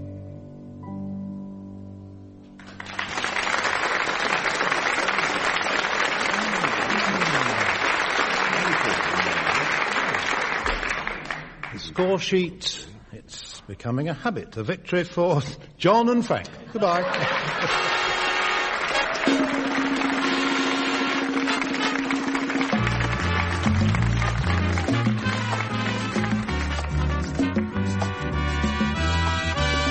Taking part in My Music were John Amos, Frank Muir, Ian Wallace and Denis Norden. The chairman was Steve Race. The questions were compiled by Steve Race and the programme was produced by Tony Schreier. We present My Music, a musical panel game devised by Edward J. Mason and Tony Schreier. And here to introduce the teams is Steve Race.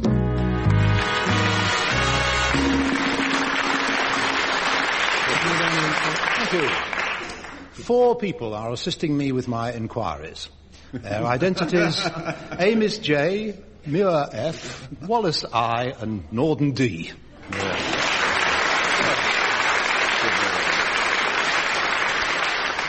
To bring calm, if not to me at any rate to the score sheet, we have our scorer, Leonie Lawson.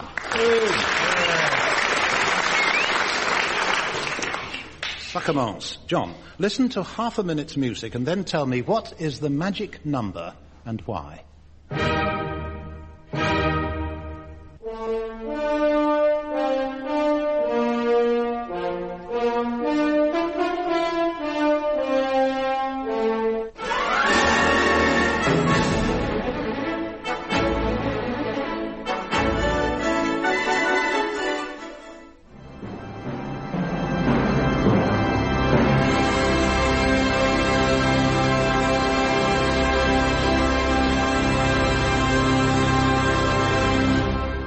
You've written down a number, 4 names and a hyphen. I've written down Eroica, Mahler, Rachmaninoff, Saint-Saëns. Yes. Well, Eroica by the composer Beethoven. Yes. What's the magic number then? 3. Thank you. They're all 3rd symphonies. That's right. And at the end you heard the organ which gave the clue to the Saint-Saëns. gets all the easy ones. Frank, you're going to know yours. John's question, his music was rather long. Yours is extremely short. You're going to hear a sound effect and then 2 notes. Your question is what and who? I left his heart. Yes. It's in San Francisco. In San Francisco, yes. Ding, ding. He being former UCLA long jump or high jump Johnny or Mathis. something. Johnny Mathis. Ian, yours is very short indeed. It's just a chord. But see if you can immediately sing or hum what comes next. You ready? Here it is. Or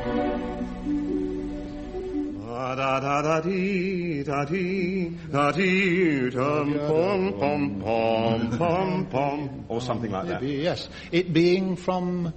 Swan Lake. Yes, from Swan Lake. By Tchaikovsky. Indeed, you see, I know you'd get it. Dennis, again, a quick flash of music and then a question. I may be unknown, but wait till I've flown. You're gonna hear from me. From whom, Dennis? What do you mean, who was that singing it? Well, 4 possible answers, yes. The film, the person... Well, all I can tell you is I know who wrote the music. Yeah. Andre Previn. Yes, You're going to hear from me, That's yeah. right. From the film... I can't remember the film. It was, Inside, yes, fairly one. Inside Daisy Clover, yeah. Yes. Natalie Wood. Natalie Wood in the film. Yeah. And the singer there, did you recognise her? No. Connie Francis. Oh. Let's elicit some slightly out-of-the-way information. John, I'm looking for a single surname, really. If Ben was Ivanhoe, Ryland was Hylas, and Tudor was Hugh, what connects Peter with Taverner? Well, Ben Luxon took the part of the name part of Taverner. Wrong? No, it's not. It won't work for the others. It might work for Ben Luxon, Benjamin Luxon, but no. Ben somebody, the title role in Sullivan's Ivanhoe. Ryland somebody in the Trojans. Ryland Davis. Yes. Tudor somebody in Hugh the Drover. Tudor Davis. And so Peter... Maxwell Davis. Maxwell Davis composed the opera Taverner. Yes, we arrived there. We got there. Good. The answer's Davis, that's right. Dennis is looking bewildered. Yes. Frank, of course, was looking for big places. It's one of the things you don't need to know. Vaguely wondering where you'd been when you say we got there, you know. I was a fellow traveller. Yeah. I kept up with you. Here's your question, Frank. You are on a mission of friendship to Mexico. Why would you not tap out this rhythm playfully for your hosts? Why not perform that in Mexico? Well, I can't conceive myself ever doing that to my host. Be it in Britain. I do it all the time. Say, good evening. How nice of you to have us.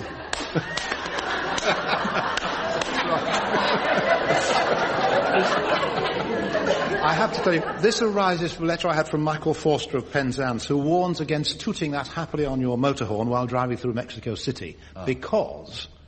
Can you guess what the trouble is? It's got some revolting lyric. Well, yes. Which upsets Mexicans. Yes, it refers to the mother of the person who's hearing it, or the person to whom it's aimed. You'd probably be shot or knifed if you did that. Dum-da-da-dum, pom-pom. You're Mexico. Yeah. Mexico, yeah. I must remember that. Yeah. As in G. Officer Krupke, of course. Yes, same rhythm. Yeah. In our family, the cadence was always sung to the words brown bread, as in dum-ba-la-da-da, brown bread. Well, yes. In America, it's shaven a haircut, bay rum. In our family, it was how's your father? All right. Ian, a simple question to you. True or false? Henry Hall was once the organist at Exeter Cathedral. Well, it has to be true, because you wouldn't have asked it me if it wasn't. Absolutely, I feel absolutely. Henry Hall. He can never have done his guest night from there. No. Henry Hall was the organist at Exeter Cathedral from 1674 to 1679. And there's a plaque in the cathedral which honours him. Dennis. I think this is very interesting. A new volume of the Dictionary of National Biography covering the 1960s has an article in it written by Frank. It's the story, and I'm quoting a review now, the story of an illiterate stable boy born blind and restored to sight by a sneezing fit. An entertainer much loved in Russia as in Britain, a story told enchantingly by Frank Muir, says the reviewer.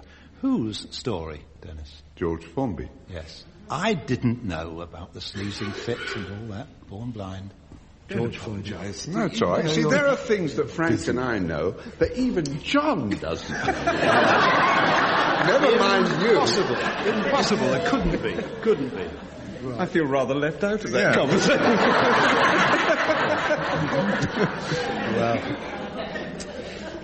music can be evocative. It can induce a mood. In fact, mood music is the trade term for the sort of thing that's used at film backgrounds and documentaries and even commercials.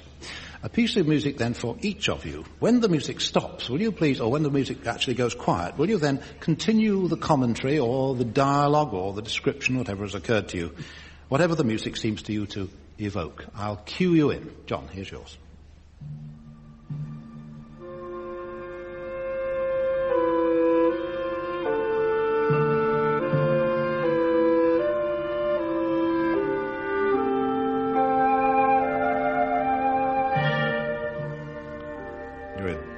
Alexander Nevsky will be showing at your local cinema next week.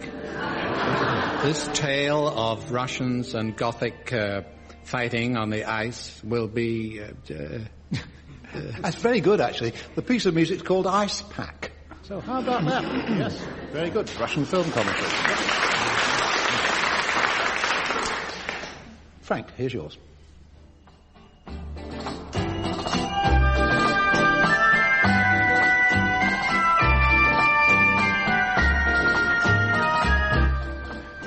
And as the machine punches out the widgets, they are collected by the travelling belt to end up in packets on the breakfast table of millions. Very fair, very fair. Title of the music is Camel Train.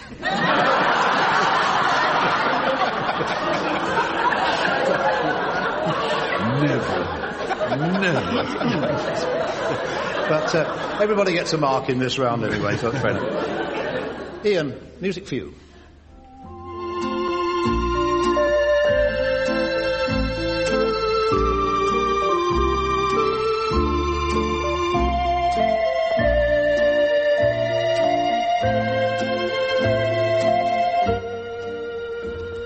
It is nearly 3 years since Mr. and Mrs. Erdington Brown founded their retirement home for elderly donkeys. As we look out through the casement window and see those dear old neddies eating the thistles so thoughtfully provided by Mr. and Mrs. Erdington Brown, we realize the concern that some people have for these rarely thought about corners of life. Yes, very, very touching. The composer called it Legend of the Lake. Right. Dennis, music for you.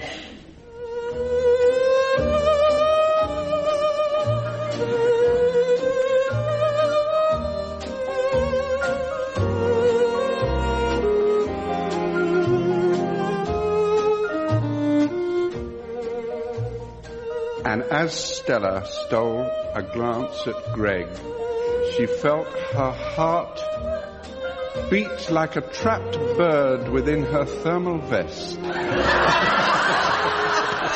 When he spoke, his voice was mauve with desire. Please, please, Stella, please. She said, not now. He said, why not? She said, not in the middle of come dancing.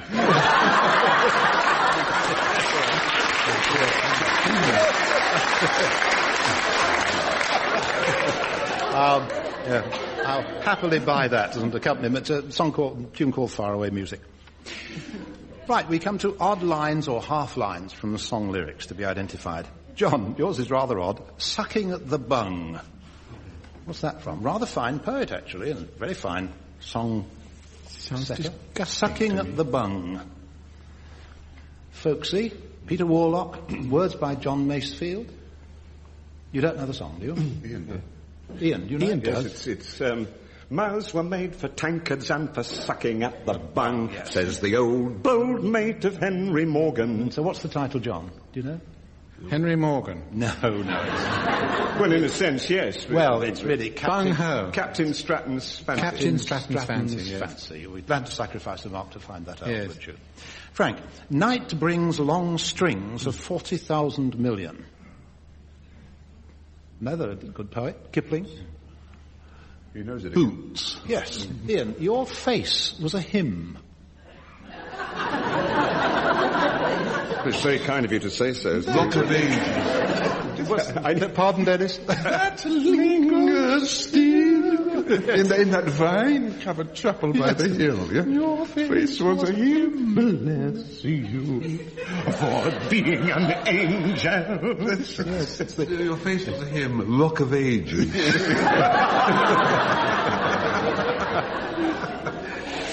Dennis, here's her social security number. What's that from? Here's her social security number. It's all deserted me. I don't know. Is it Sweet Charity? No, earlier than that. And Washington crossing the Delaware comes from the same song. I'm sorry. It's Lydia. That comes from the unfair bit. The la la la. Yes. It's Lydia the tattooed lady. Lydia the tattooed lady, but you didn't get it. No, I had to give you that. And on a clear day you can see Alcatraz. That's right.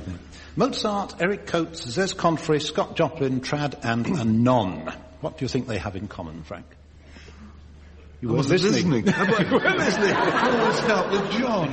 Well, I'll tell you, they're all featured in this week's piano medley. That's what they're all featured in. Could you repeat the... No. Not possible. Mozart, Eric Coates, Zez Confrey, Scott Joplin, Trad and Anon, but not in that order. Maple Leaf Rag. Anyway, here's the piano medley. 4 tunes, half a mark for each side to identify. First 4 over there, second 4 over here. Right.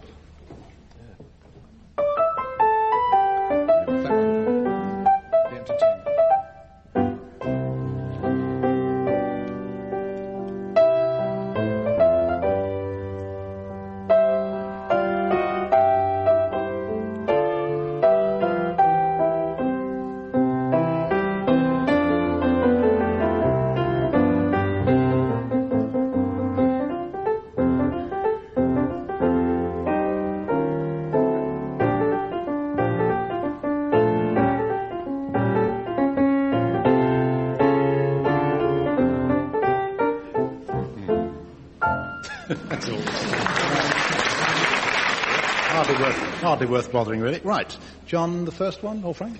It's Jot Scotland. Yes, it was the... My friend says it's called the Maple Leaf Rag. No, he said I thought it was called the Entertainer. He said that before he heard it. Yes, you got it. The Entertainer. Yes. Right. John, yes. The next one... Weenie Boys, Here Comes a Copper. Yes. I've written down, which I think is part of the lyric. I think it would be, yes. So, is the copper at work or on his vacation, perhaps? I'm helping you. Holiday. Copper on holiday. Rosa's vacation. It's not worth it for half a mark. It's the policeman's holiday. No, that's what I said. Is it? Yes. Then came... From by... Figaro by Mozart, yes. And then, Mozart. Yes, Mozart. Yeah. And then... How could you use that for a maiden's fool? Which the title is? Early One Morning. You, over to the other side. Just as the sun was rising. Calling all workers. Yes. Sing a tune of music while you work, as was. Stumbling all around, stumbling. And a very nice transition there into In the Mood. And the final... In the Quartermaster's store. Yes, you got the full marks over on that side. John and Frank, I was reading an article in the Encyclopedia Britannica and I came across a reference to the soft rolls in the 4th Symphony. I was rather struck by that. Frank, how come soft rolls in the 4th Symphony? Oh, didn't you know this? No. It's a note that John Barbirolli used to put on the score of the 4th Symphony when he was conducting the Halle Orchestra, because the second cor anglais player was a lady, and in the 4th Symphony she wasn't used over much, and it was a Mr. Augustine Wirral. And they always played in the evening in the Halley Orchestra, and she had a day job. She was at the pit face. So in the evening, when it came to play in the Barbarelli, she often went to sleep, you see. So he had 4 soft rolls in his pocket, you see. And during a quiet piece, he'd fish one out, you see, and conduct, you see. And then when he saw her asleep, when it came to a more dramatic piece, just before her entrance, you see, he'd go, strike her with a soft roll, not a hard roll, because he was a humane man. With a soft roll, wake her up, and then she'd... Right. Yes, absolutely right. John, soft timpani rolls in the first movement of whose 4th symphony with not much work for the second Coranglais player? 1806, the date. Bruckner? 1806, the date. Oh, 1806. Well, that sounds more like Beethoven. Yes, the soft rolls in Beethoven's 4th symphony. Yes. Turning to my right. Further on in the same essay about orchestration, I read that Berlioz is credited with having experimented with timpani, employing them in unusual ways and often in large numbers. Unusual ways, large... Dennis, can you enlarge on that, please? Oh, well, the timpani are the big drum things, and he used them as enormous soup tureens. Sometimes, then he would stretch rubber on, and they're trampolines for midgets. The trampoline symphony. You don't want much more of this, do you? No, I don't want any more of that. Right, Ian. Why, technically speaking, would a composer or an orchestrator use more than one timpano? Presumably because they would need to be playing different notes very quickly. For tuning. And there was not time for that. I think the most marvellous thing that one sees, one being a singer and not knowing anything about playing instruments, is to see a timpanist tuning his tympanum. And they get very close and they sort of go, bonk, and you hear it going boing, boing, like this. And it's very difficult for the Omnibus to tell very much difference, actually, between boom and boom, boom.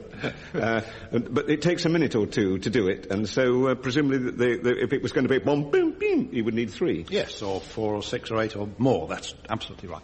I'm delighted to be able to tell you something. Earlier today, I thought I would look up timpani in my favourite musical reference work, or one of my favourites, to see whether the singular was tympanum or tympano, as I understand it is now. So in a book written by a good friend of mine, Michael Kennedy, fine book, which John will know, Concise Oxford Dictionary of Music, I looked up timpani, and it says, see kettle drums. And I looked up kettle drums, and it says, see timpani. It really does. That's what concise means. Yes, isn't it? Yes. So concise it doesn't appear anywhere. Pleasantly sentimental songs close our programme for this week. In fact, Frank's song is not just sentimental, it's twee as well. And it's... Isn't it? It's Tiptoe Through the Tulips. It is the way I sing it, yeah. Tiptoe to the window, by the window, that is where I'll be. Come tiptoe through the tulips with me.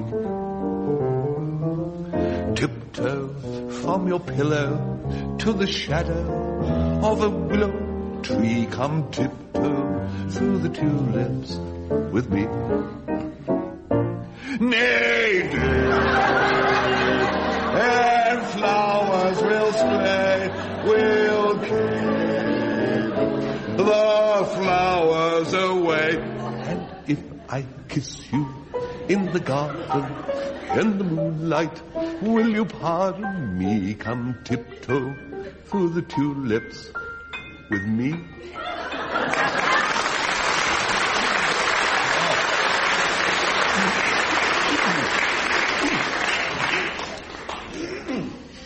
John... Is that twee enough for you?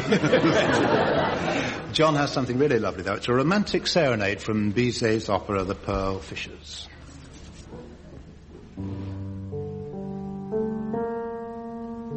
Je crois entendre encore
When I tell you that Dennis is going to sing Three Little Words, you may think to yourself, ah, yes, 3 little words.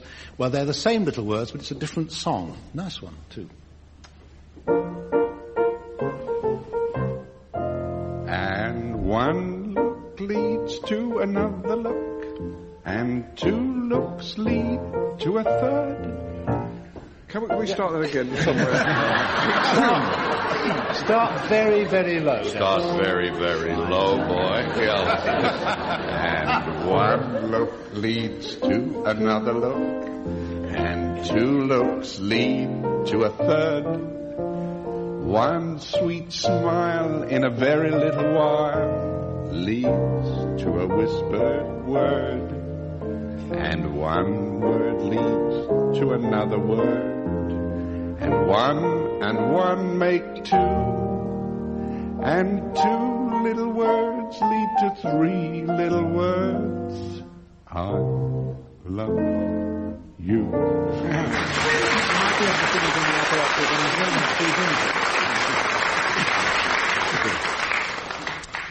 Blackbird and thrush were silent. Happily, Ian is not.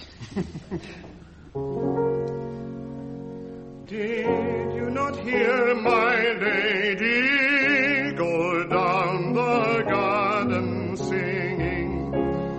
Blackbird and thrush were silent to hear the alleys ringing.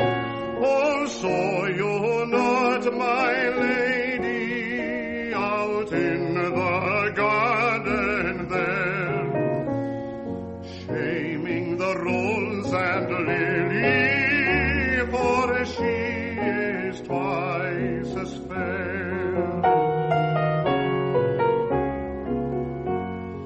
Though I am nothing to her, oh, she must really look at me, and though I could never woo her, I love her till I die. Surely you heard my lady go down the garden singing, silencing all the songbirds and setting the alleys ringing. But surely you see my lady out in the garden there, rivaling the glittering sunshine with a glory of golden hair.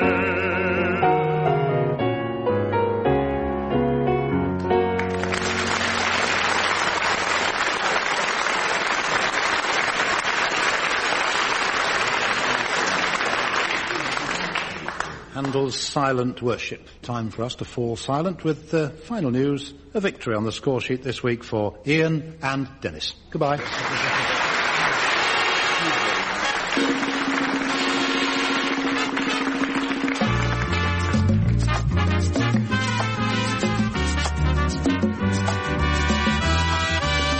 Taking part in My Music were John Amos, Frank Muir, Ian Wallace and Denis Norden. The chairman was Steve Race. The questions were compiled by Steve Race and the programme was produced by Tony Schreier.